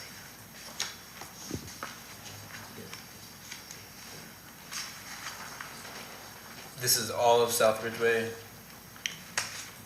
through the turn? Yeah. Is that correct? Okay. And then, I mean, I think that it makes a lot of sense. Would we immediately move towards a bike lane as we read, or sidewalk or some sort of shared use pedestrian space, as if we were to move forward with this, or is that something that would have to wait and, you know? Yeah, so we are not talking about a sidewalk in that roadway at this point. We're talking about constricting the lane down to about, it's either 12 or 14 feet. I'd have to look, but then that allows room to have the dedicated bike lane or pedestrian lane in addition to what would be the single lane. And so both of those are items we can move forward with fairly rapidly. We would stripe a single lane and then have a bike or pedestrian area lane. And then how about parking once you hit Sutton? I know that was, that's a big issue. It is, yeah. So the town has some parallel parking spaces along Sutton. Once you kind of go past the curve, there is an area that's been used for parking that is actually in the Norfolk Southern right-of-way. That is not parking that is able to legally be used. I've spoken today with Norfolk Southern. They'll actually be here on Wednesday morning to take a look at that area and determine what it can and cannot be used for. The railway is set to resume some level of operation in early September. And as you can imagine, as close as that little area is to where the tracks actually are, there's some real safety and liability concerns there if it were used for parking. Even parallel parking? Yeah. Like by Henson's, it's parallel. Mm-hmm. But there's not enough room down farther. That is what we're trying to determine. Right. So Norfolk Southern is coming in Wednesday morning. We're meeting. We've invited folks from Bush Farmhouse to meet with us in Norfolk Southern to talk about if there are opportunities for them to develop a relationship with Norfolk Southern to develop that for parking for the restaurant, or otherwise that's not something that we control. But we wanted to get everybody to the table to have that conversation about what was going to happen to that area, because it's heavily used. Not sure it's used safely, particularly if a train were coming down the tracks. And so that's really the discussion we're having Wednesday morning. So addressing that simultaneously as we look towards creating this as a one-way with pedestrian and bike access. So potentially we could, like if they don't want us to use too much of their property, but they're saying we could give us 3 feet or something, this would and free up a little bit more space for us to add parallel parking what's currently in the street. We don't have any agreement with Norfolk Southern for the use of that area right now. And I'll look to Josh I don't think we have planned to have that conversation. The Bush Farmhouse has had expressed interest. They had started doing some work there over the last few days. And so Norfolk Southern now needs to be involved because it's Norfolk Southern property, but that would be an arrangement between the two of them. I will also point out that with the former rail yard property now for sale, when that property was initially, the site plan was developed for that, it was intended to have sidewalk built in as part of that development.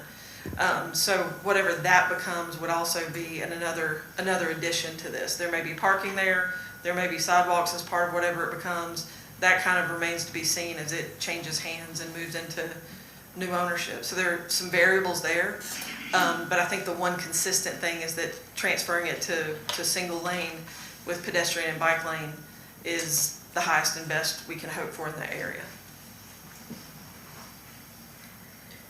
Josh, at the agenda meeting, I brought up that I think actually in response to some concerns around this particular discussion a few years ago, we had potentially made a policy that we would notify all residents in impacted area. So we can't find anything, at least during those meetings, where there was any talk about us putting together a policy. So it either happened at a subsequent meeting. I can tell you the policy never got put together. I do remember discussing it, but we I think never we- reviewed a policy. No, And no, yeah. we never had a policy come before you. It's something that we could put together, but you do not have it right now.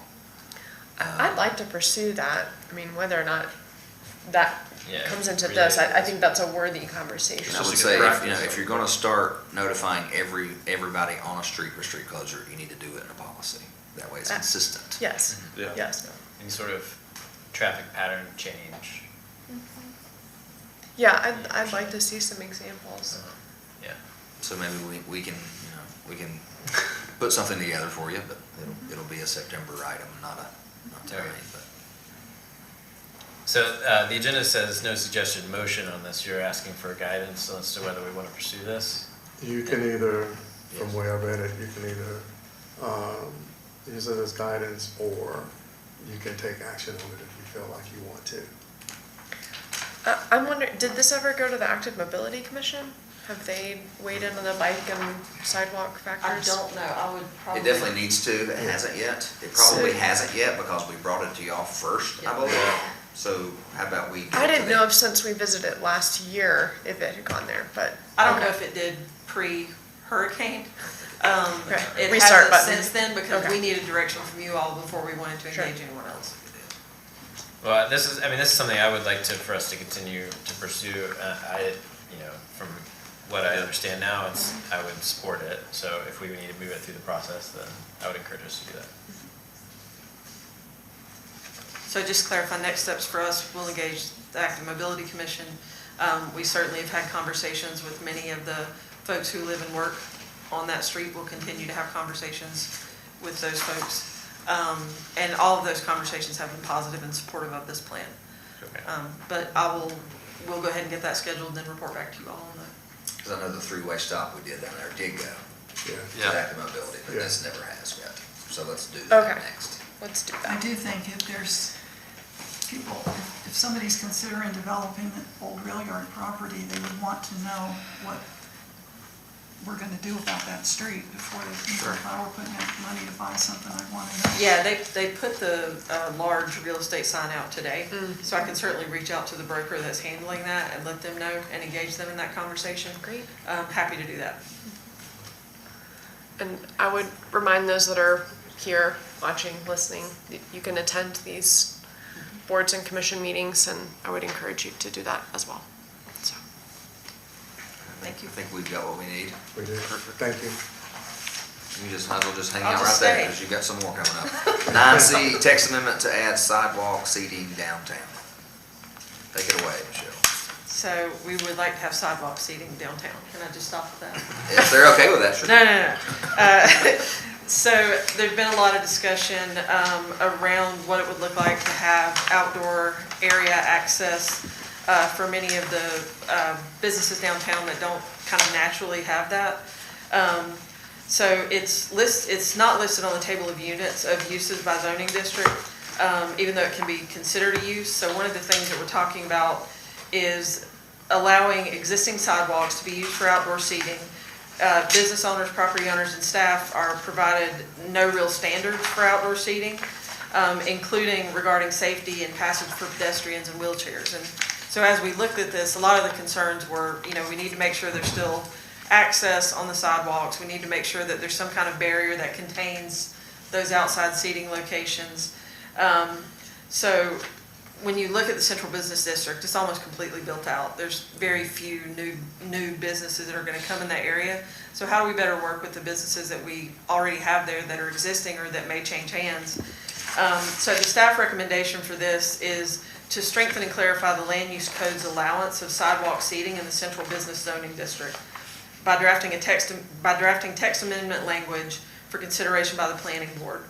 And we're recommending that the text amendment add a definition of sidewalk seating, a barrier requirement, sidewalk seating to the table of uses by zoning district, implement an annually renewed permit requirement, and move the standards from the central business supplementary district requirements section of chapter 4 to chapter 5, which is the additional use and standards for specified uses. And the outdoor seating that we're talking about would also allow a provision for alcohol in those outdoor seating areas, and I believe you have that in front of you. But again, happy to answer questions. Downtown is really interesting. You've got some businesses that have a good size setback where they have rear areas, and then you have some that have very little. And so it's not exactly an apples to apples comparison of what people have access to there. And I think like most places, between COVID and things happening and all the things of the last few years, there's a real push for that. I think it's a way that we can support our downtown businesses, and a way to kind of bring some equity to spaces that don't necessarily have that with the parcels that they're on. Happy to answer questions. Great, I'm excited to see this. I did want to check in, it says directly in front of street level eating, sorry, this is chapter 1, just jumped right in. How, if at all, would this apply to below ground or second floor establishments? I really was thinking specifically of next to the hop, there's a building on the hill, so maybe it's considered ground level, but it is like up off of the sidewalk. I don't know that they have enough space, but I wanted to think broadly. Can you speak to that component? The way that it's defined within this, and it certainly is something we can look at if that is what you all wish for us to do, it truly is like you're opening your door onto that public access space, the sidewalk. So I don't know how it would depend, I guess. I'd have to look at that and we'd have to make a determination. But as it's written now, it's assuming that the sidewalk essentially becomes contiguous space with your business. Yes. And so I would say that wherever that is the case, that would be allowed.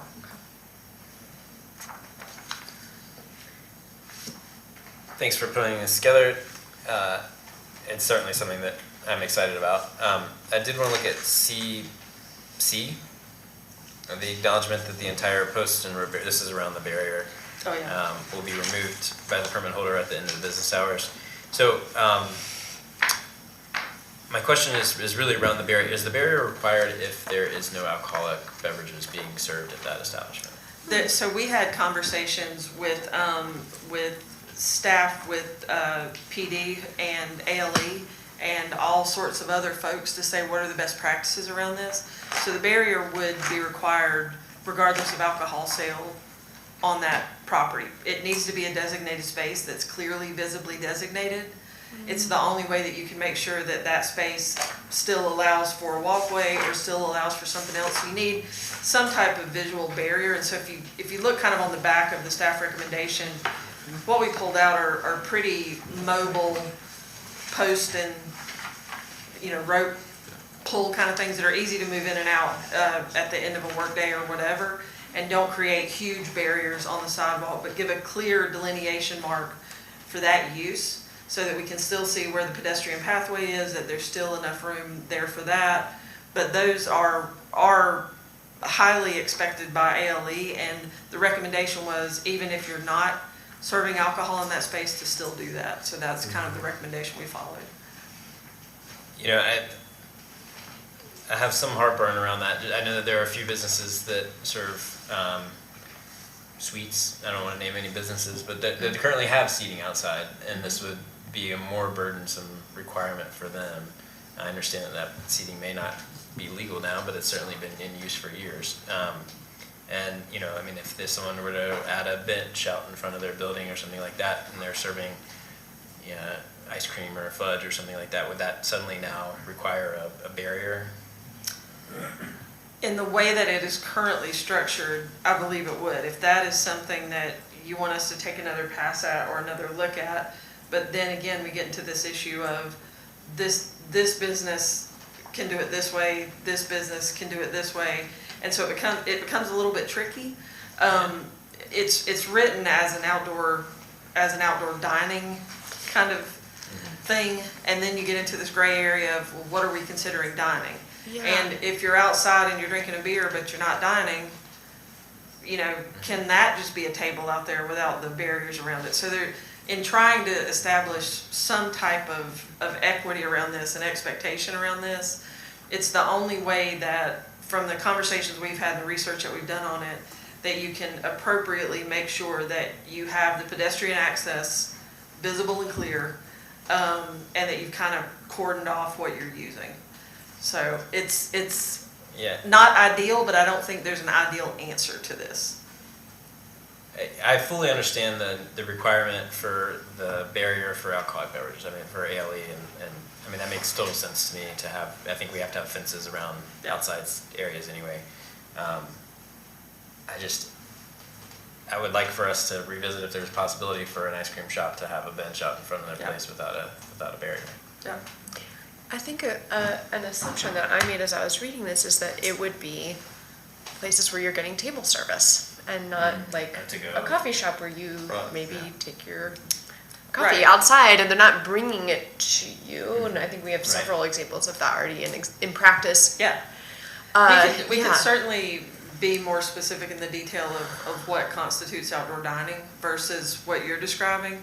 Happy to do that. I think agree, that definition would be helpful even if it doesn't, I mean, it sounds like we have options for implementing or the requirements, but to define outdoor dining versus, I know I got this at this place and I walked right outside and sat down. Yeah. That's a really good idea.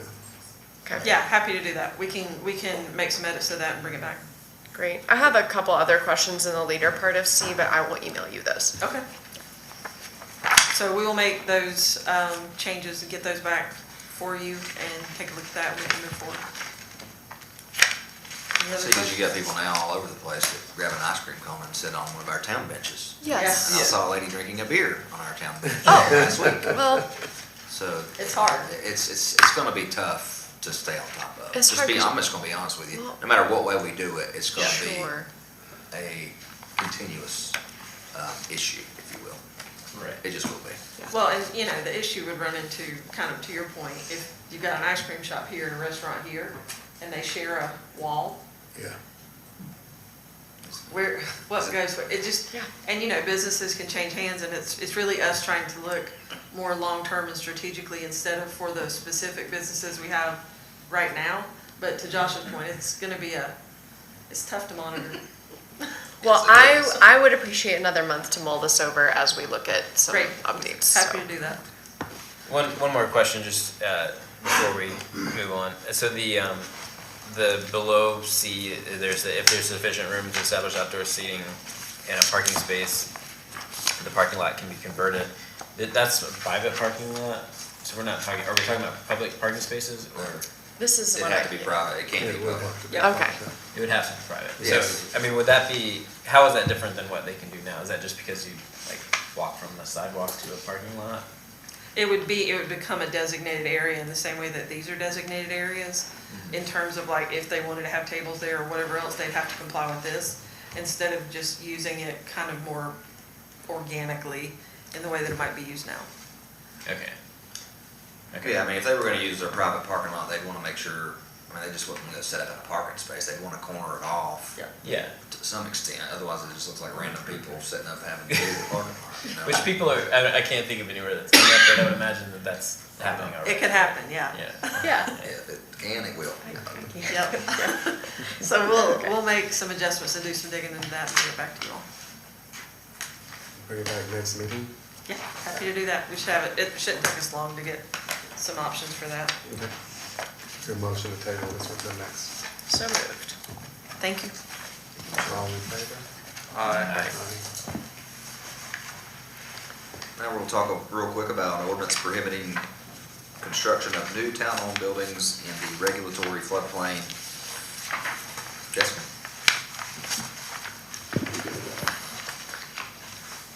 Okay, so when I mentioned that building resiliency often involves policies, not just building things, this is a great example of that. So a couple of years ago, the state issued an executive order prohibiting state infrastructure for buildings from being placed in a 100-year floodplain. And I will tell you, and we'll talk more about it Wednesday, that rebuilding flooded buildings with federal dollars is really horrible and no fun. And if we can try to reduce the risk of that ever happening again, here is a way to help do that. So what you have in front of you is, in addition to the flood damage prevention ordinance, and you also have a copy of the executive order just for your reference. But the purpose of this is to reduce that flood-related risk. I'm recommending the 100-year floodplain. This ordinance does have the 100 and the 500 in it, because those are both mapped. And we did see inundation in Helene in the 500. I do not think that that is a reason to utilize the 500-year, but I wanted to be upfront about that for your consideration. This ordinance it allows us to repair things that are existing in the floodplain, of which there are plenty. There will be fewer when we get through this FEMA process. But if there is a situation where no feasible alternative can be located, some additional steps are required to make that decision, and it would come to you all. So you would have to do a flood risk assessment. An engineer would actually do an analysis for that specific location, new proposed location. Some enhanced resilient design, which would exceed the BFE +2 and the NFIP regulations. While they are better than building code, they're not the most stringent rules in the world. So you would have to do better than that and have a written justification. It would be reviewed and recommended by staff and would come to you for a final decision. I drafted it that way so you all would understand the financial risk you are accepting by placing that infrastructure in an area that is considered high hazard. So this would be just one step to help us reduce our risk over time.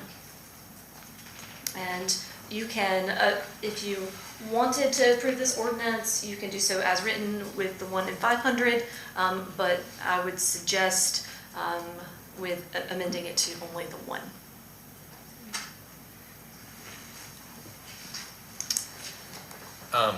In 3A, it's the town demonstrates through a site selection analysis that there's no feasible alternative location. Is that analysis the flood risk assessment? That would be part of it. You would have to show that other areas,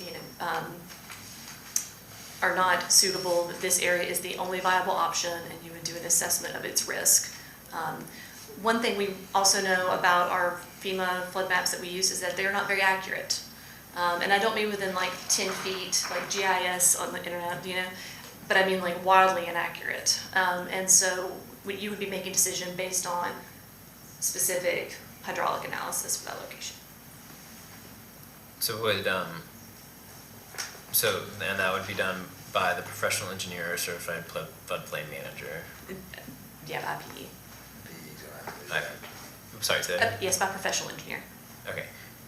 And so that's not us, that's an outside engineer. Yes. Would that be part of the engineering for a building like this, or is that something we have to hire a separate engineer for? I'm just wondering what the financial impact would be. I think it's really hard to say how much what the financial impact would be. When you are doing any significant public infrastructure project, you would be doing very similar assessments for site selection anyway. Okay. I think this is just a subset of options that you would take on. If you were, if somebody gifted us some really usable property today and we had deep pockets, we would be asking a lot of these same questions. These are, you are being navigated toward them because there's no simple place to put it. Does that make sense? And then final question, under 4 exemptions, this show exemptions including repairs, rehabilitations. During the agenda meeting, I was asking about the concession stands and bathrooms in Veterans Park. That's right. I imagine that would qualify as that there's no feasible alternative, but would they automatically be included in the exemption because it's an existing building that we would be?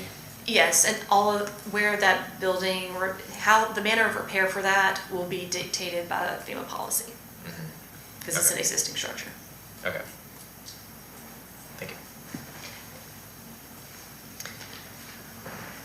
So, because earlier in your presentation, we got more information about Western doing some more detailed studies. Yes. How might something like that impact using this policy or ordinance as created? Could that be kind of part of the written justification, or would it flag some other buildings that maybe don't get captured? It could. In this, how could we integrate more information as it's available? That is a great question. Right now, the only regulatory map we have, and I will tell you, I don't think it's worth the paper it's printed on at this point, is the 2010 FEMA flood maps. Those will change over time. Those will get updated. We will have more information from the partnership with Western Carolina. But having not been through the process and the level of analysis that we're going to have available to us, I would feel like it's premature to say how it could be incorporated. It's going to be a massive area. That's fair. It's going to be useful in a lot of ways, and I know that counties in South Carolina have used his methodology to create a regulatory environment, because it was very simple. It was not based on a model. It was water was here, and we don't want to do that again. And that translated, that landed for folks. But I think let's see what it looks like before we start imagining how it might influence. Something we could revisit. Yeah. But I think baked into part of your response is that as FEMA updates their maps, this ordinance would track that. Absolutely. We're not tying into a 2010. That's right. It is the regulatory map, whatever it is at the time. Any more discussion? I would just recommend we follow your recommendation sorry, what was it? Outside Using the 100 year. Yeah, 100 year instead of. You will be quite limited if you put in 500. That you will, and even Very worse limited. if it's the Helene inundation. 100 year. All right, so is there a motion to approve the land use ordinance amendment for the construction of new town home buildings in the regulatory floodplain As amended. as amended? So moved. All in favor? Aye. Aye. All right. Ayes have it. Next item will be 9E, which is amendment to the town's personnel policy manual to add an emergency lodging and meal support policy. Jessica, take it away. So you may remember very vividly that how many people came to help us during Helene. There were so many people. 11 billion. 11 billion is accurate. And they ran up quite a bill in food and lodging. And a very small minority of those folks were town employees. We did pre-position some staff immediately before the storm because they were already getting flooded out from their homes in different locations. FEMA is challenging this and does not want to pay for the food and lodging expenses. We have since presented evidence saying that this is our standard practice. No, there is not a policy, personnel policy about this, but it has been our practice right before a snowstorm comes. We have folks stay so they can plow the roads. These are not unusual events. Of course, the scale of Helene was large, and they called it our extra staff, which we're still struggling with. But it will. We've told them that we were going to present this to you all. It will not affect their decision. That is FEMA policy, and they can only work with the policies you have all the time at the event of the disaster. But moving forward, we would like to have this in the personnel policy to ensure we can recoup costs if it is available to us. It is broadly written, and that is intentional. The destiny of FEMA remains unclear. If somebody's reimbursing, it could be the state instead of FEMA. It could be a different agency. And so we have included the president, the governor, the mayor, the town manager, and the assistant town manager to make the call of whether or not we needed to feed or shelter workers, whether they're mutual aid or staff. So I feel like we've covered all of our bases. Just a footnote, because now that I've scared you about big money, we are talking about $200,000 potentially being called back. I have talked to NCDEQ. They said, what's FEMA not paying for that's got you upset that's related to water?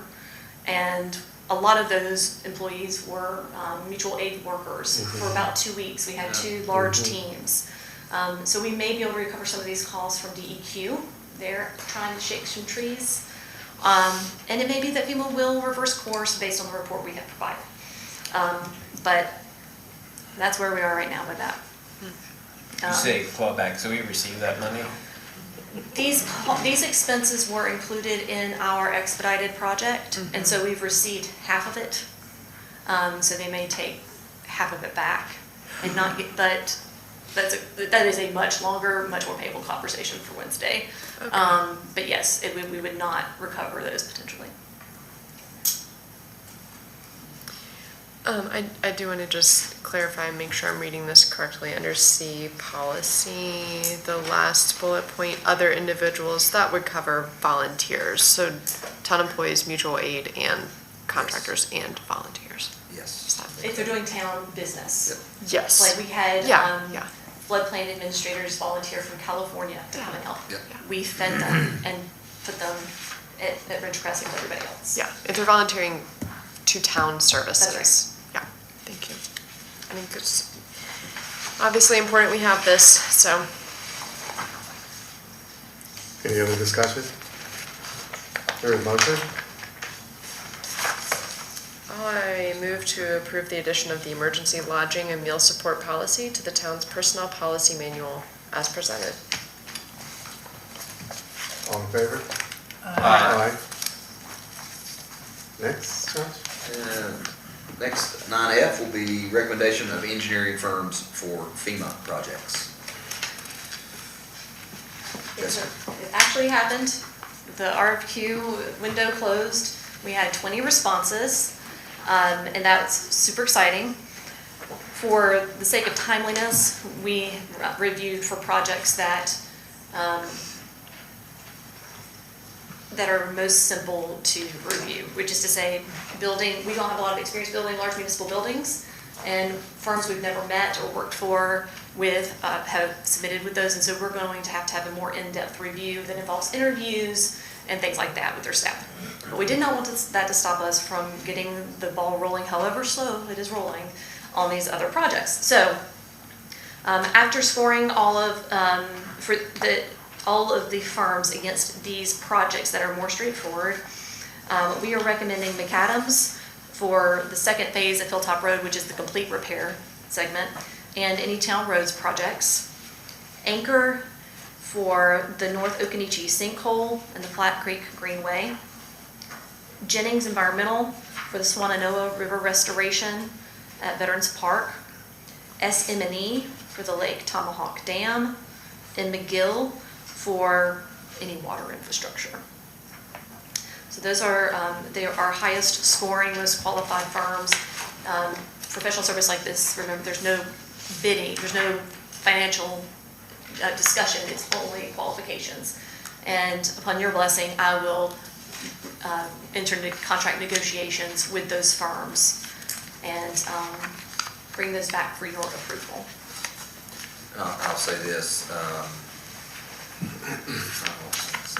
One thing, I will say the Hilltop Road property, the right of entry form has been signed. The property contract for sale has been signed. So that is moving. McAdams was notified, I think Friday. They should be ready. They should be rolling this week, starting. Now, when I say rolling and starting work, they got to get in and do survey work first. They haven't done that yet. So, but it is started, right? So that's where we want to be. And I forgot what I was. And that's for gonna say. phase 1, which is just the Stabilization. Think of it as Yes. the foundation of it. The other thing I was going to mention is all of these projects you see here, we are being told, and we've told y'all, and now the public will know this, that FEMA is covering architectural and engineering services. We're not paying for that. FEMA is supposed to be taking all of that. So all this stuff that you're voting on are all going to be A&E. That's right. Architectural engineering, and FEMA is supposed to cover all that because we don't have the money to cover it. We have a meeting with our state folks to get some official, I don't know, I've had this conversation with them many, many times about this. But I have also been told many things, and then a new person walks in the room and the rug gets pulled out from under me. So trust but verify. And so we will be having another conversation about the method of which it is paid. It will either be they obligate money and we send them the invoice and they pay us to pay them, or they will obligate off contract amount and we will draw down, which is the more traditional model, but is not what was told to me from the beginning in March when they said A&E would be covered. Either way will work. Either way is fine. I have a slight preference for sending them invoices, but we will say thank you for whatever they land on, as long as they land on it and stay on it. The remaining projects that aren't here, what time? They'll be on the September agenda. Okay. Yep. Great. I would move to approve the recommendations and direct the assistant town manager to negotiate contracts for these projects. All in favor? Aye.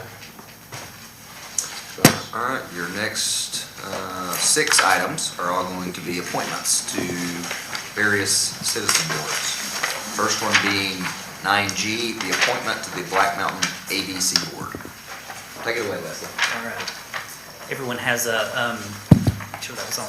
Everybody has some ballots in front of them.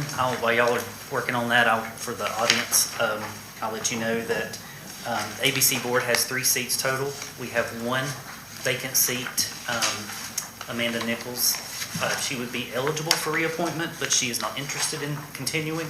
So we'll have a vacant seat, and you have 3 applicants before you that are interested in the ABC Board. Andrew Tyson, Sean Sloan, and Jack Heinen, if I'm pronouncing that correctly. So you will need to vote on those via ballot, which you have. Give us a minute, it's gonna, there's a lot of stuff here. Because we have 1 ballot for the whole lot, right? Yes, I'll go through each one while y'all work on that, if it'll work. Yeah, thank you. I will, point of clarification on the ABC Board, I did mention this to you, I believe at the agenda meeting, but that board, they do not have to be residents of the city limits per the way that the statute was created for the ABC Board. One applicant rather, is not in the city limits, but he's just over the line, but he was not in the city limits, but he would be eligible based on the way it was written for the ABC Board, just so you know that. And that's Mr. Heinen.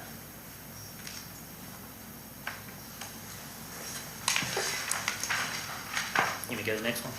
Do we need to vote on each item first before we go on to the next one? I think we can go on to the next one and then vote on each item as they. Okay, let's do that. Okay. So 9H will be appointments to the Active Mobility Commission.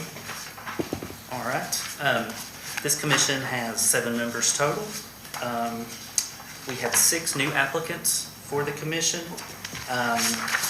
We do have 2 current members, first full term or expiring. That's Kyle Cole and Michelle Knott. Michelle Knott indicated she's not interested in being reappointed. Kyle Cole is eligible for reappointment. And like I said, we had 6 new applicants for this commission. All of them are eligible. This one does have a residency requirement. And all 6 of them are eligible for this one, for the Active Mobility Commission. So I do have a question there, Wesley, because I did not receive in the packet Kyle's application. And it doesn't say in the summary that he was interested in being reappointed. It was a little ambiguous. So we do know. I know that the staff person that works with this commission reached out to him. He did not reply to the email of if he would be interested or not. Michelle did, he did not. Okay. However, he is eligible to be reappointed. We do not have word from him about. However, I did ask his attendance and participation at the meetings, and she did say he does attend and does participate, but he did not reply. Thank you for clearing that up.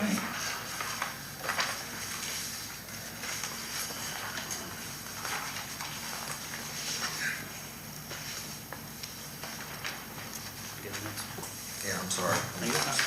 For the next one. All right, the next one will be 9I, appointments to the Board of Adjustment. Okay, this is the fun one. So the Board of Adjustment's made up of 5 members, and there's also 3 alternate positions on the Board of Adjustment. The 5 members, regular members as I call them, they serve a 3-year term. The alternate members do not have a term that expires, so they're just sort of there if someone resigns, if someone can't be at the meeting, these alternates step up and become a member at that meeting, and they can vote at that particular meeting. This has happened often where people have resigned and the council has appointed an alternate to become a regular member. This is the case with this one. I'll just go through it real quick. You've got your current members, Linda Brinson, John Hines, and Chloe Riddle.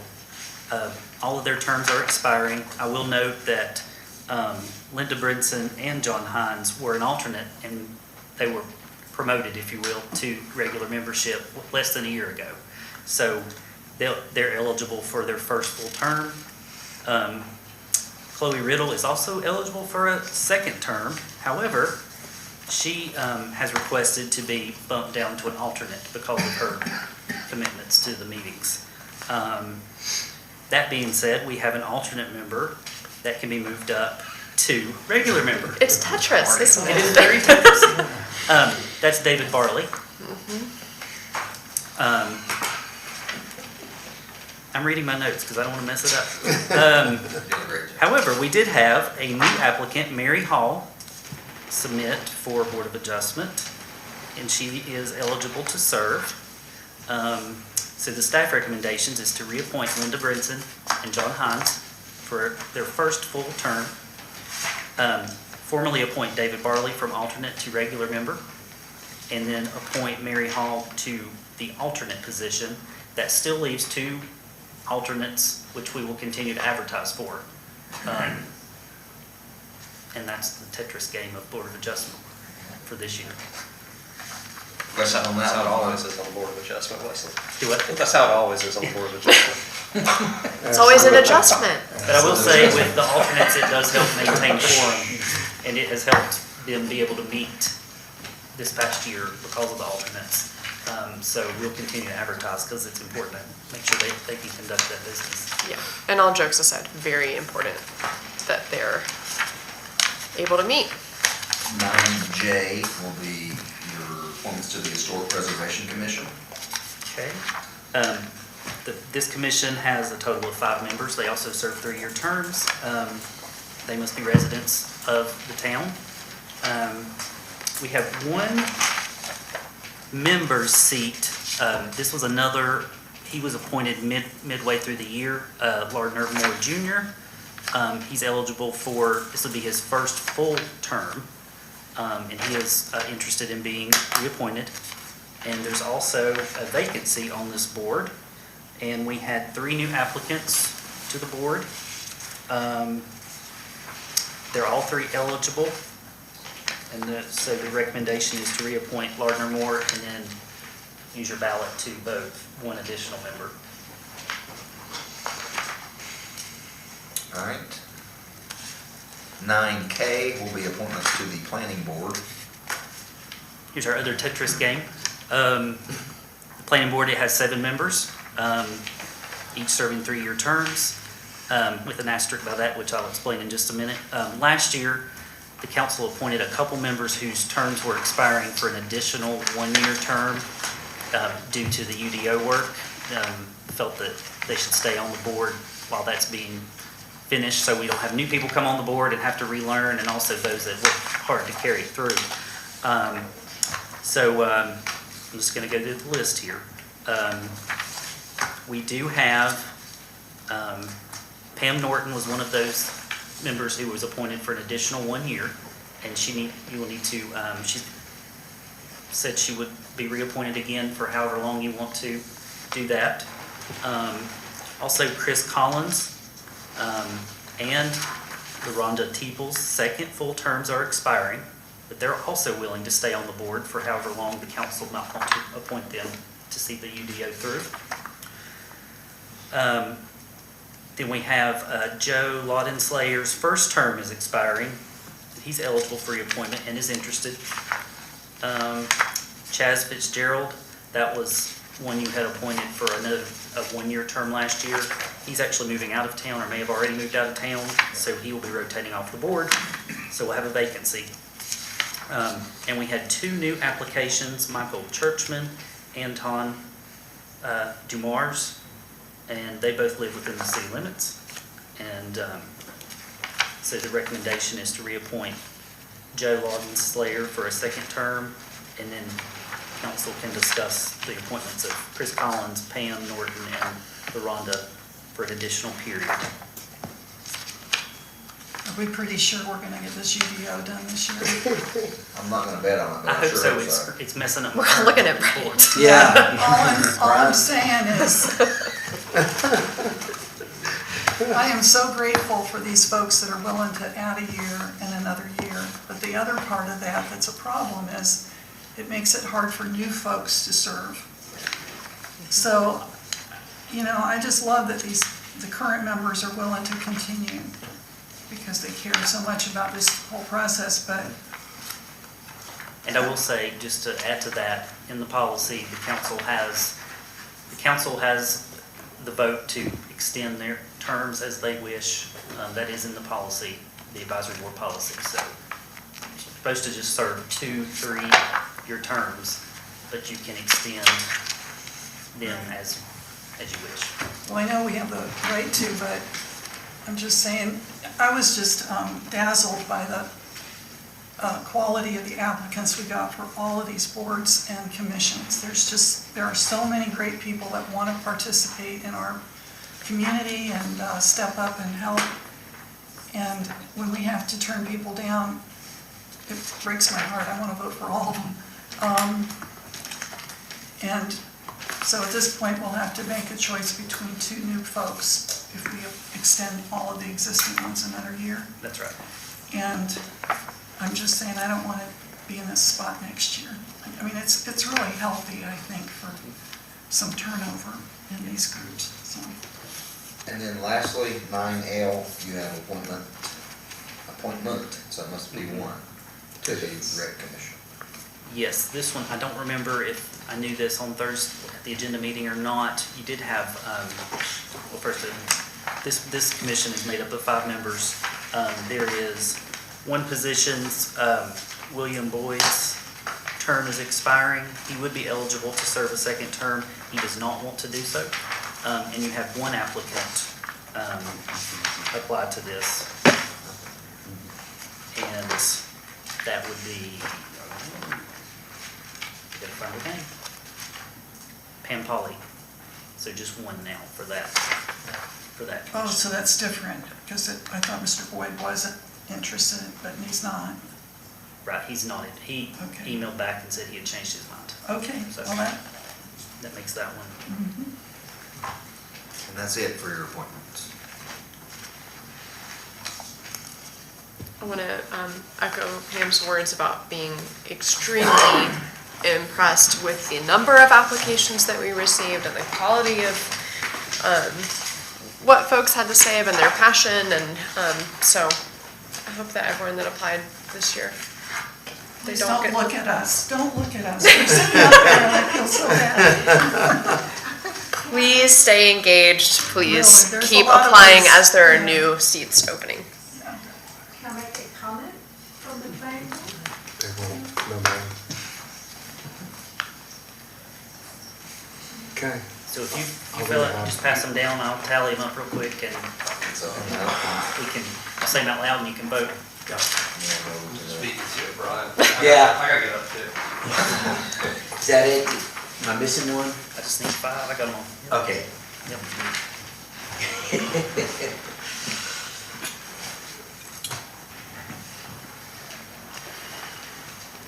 We need the Jeopardy music. I know, and I was thinking that exact same thing. Well, I can do this real quick. For ABC Board, Jack Heinen, if I'm pronouncing that correctly, there were 5 votes and 5 ballots. So, for. Should we go ahead and approve Let's that go one? ahead and, Yes. let's go ahead and approve that one. I hear a motion to appoint the new members to the Active Mobility Commission. No, this is No, ABC for board. ABC board, Okay. to the ABC board. I move to appoint Jack Hine to the Black Mountain ABC Board for a 3-year term. All in favor? Aye. Aye. Congratulations. Jack. Thank you for your service. Eager to continue. Okay, for active mobility, I have Kyle Cole and Jeremy Clays and Janice Roush as the top three. Top three. There a motion to appoint the new members to the Active Mobility Commission. I will make that motion. If you repeat the names for me. Yep. For all of us. Jeremy Clays, Kyle Cole, and Janice Roush. Yes. All in favor? Aye. Aye. Board of Adjustment. Oh, did I skip? No, let's get one more adjustment there. Board of Adjustment, we have Linda Brinson, Mary Hall, and David Hines. There a motion to appoint the members to the Board of Adjustment. You read the names again? Linda Brinson, David Hines, Mary Hall. I make that motion. So moved. We All in all- favor? And David Barley will be moving up to full member. Okay. Yeah. All in favor? Aye. Aye. Then you have HPC.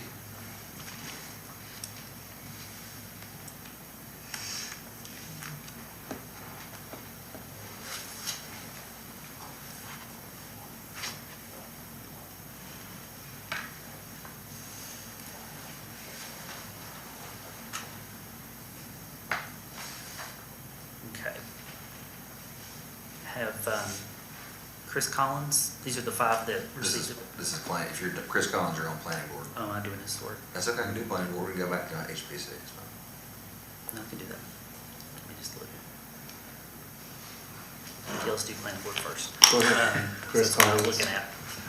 Chris Collins, Joe Lawton Slayer, Pam Norton, LaRonda Teeple, Michael Churchman.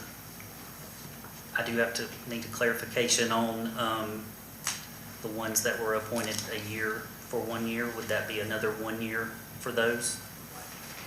Can we make it to the end of the You can do that? the UDO or? Easier to do It'd it be, here. well, yeah, it'd be easier to do it here. Okay, all right.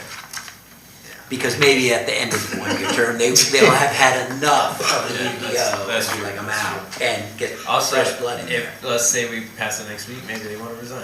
Yeah. That's possible. Then we'll just re-advertise. Which is more likely to get it done? They need an incentive, like There you you can go. get off this Yeah. now. if you- Can't leave until it's done. Right. Do I hear a motion to make the appointments to the planning board? If you would read the names one more time, please. Yep. Chris Collins, Joe Lawton Slayer, Pam Norton, LaRonda Teeple, Michael Churchman. And I'm With Pam, Chris, and Rhonda being just an extension of a 1 year term. As amended. And I'm sure you've got a plan so that they don't all expire at the same time. We'll figure that out. You know? Yes, we will have to Because we've look at gotten out of that. sync with the, We're very out of sync, so we'll have to Right. restructure, so that might mean some may be, the new members may have to be a year or two, just to make sure we're, We might need a planning board incubator. yes. Get some books ready and plug in later. So someone willing to make that motion, please? I'll make that motion. All in favor? Aye. So back to HPC, Historic Preservation Commission.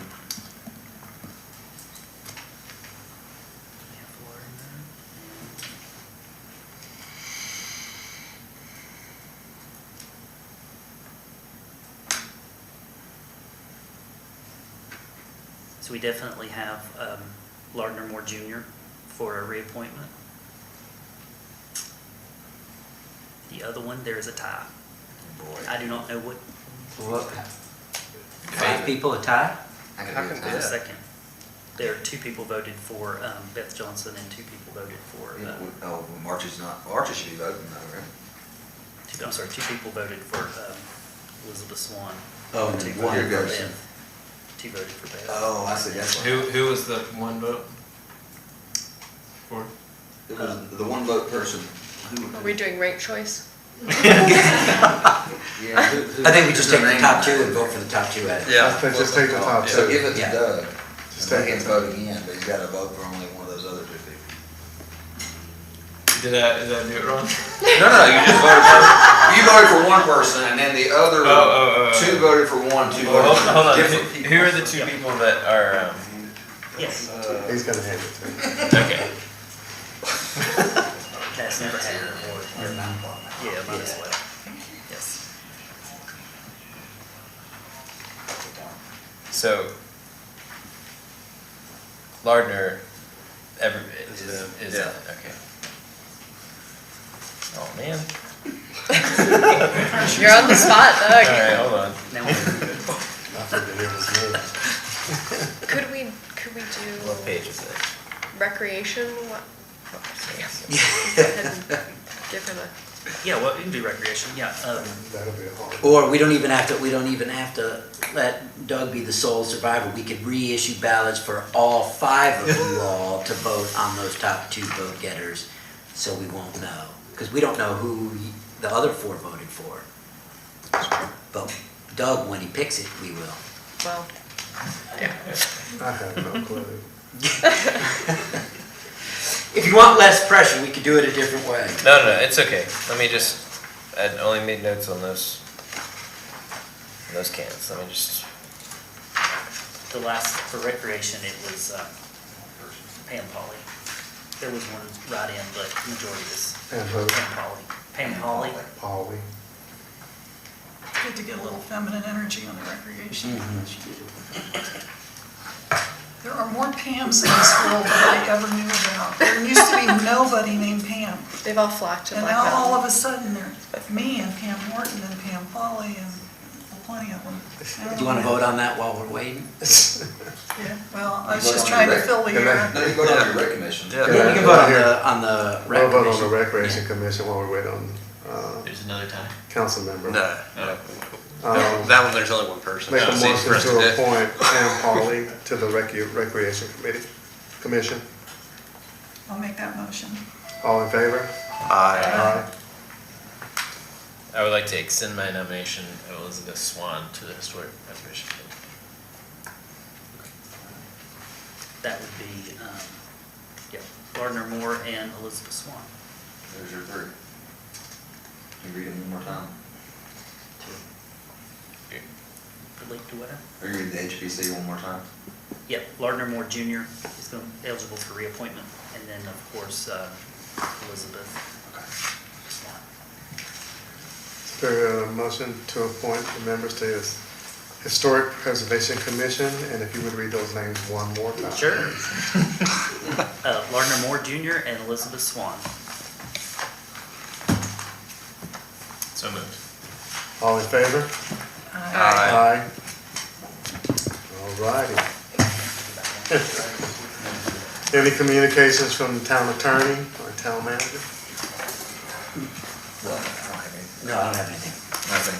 Any communications from the council? I'll say that Sourwood Festival was just wonderful. Planning and the traffic and the weather and the visitors. I think kudos to the folks that made that happen. And I'll also say school starts on Monday for public school in Black Mountain, so. Two weeks. I'm sorry, it's the 25th, I'm Yeah, sorry. 25th, It is a Monday, but it's not this one, it's the 25th. And so, good luck to all our students and our teachers and yeah, it's a great year for them. Motion for closed session, Yes. 143-318-11A6. Make a motion that we go into closed session. So moved.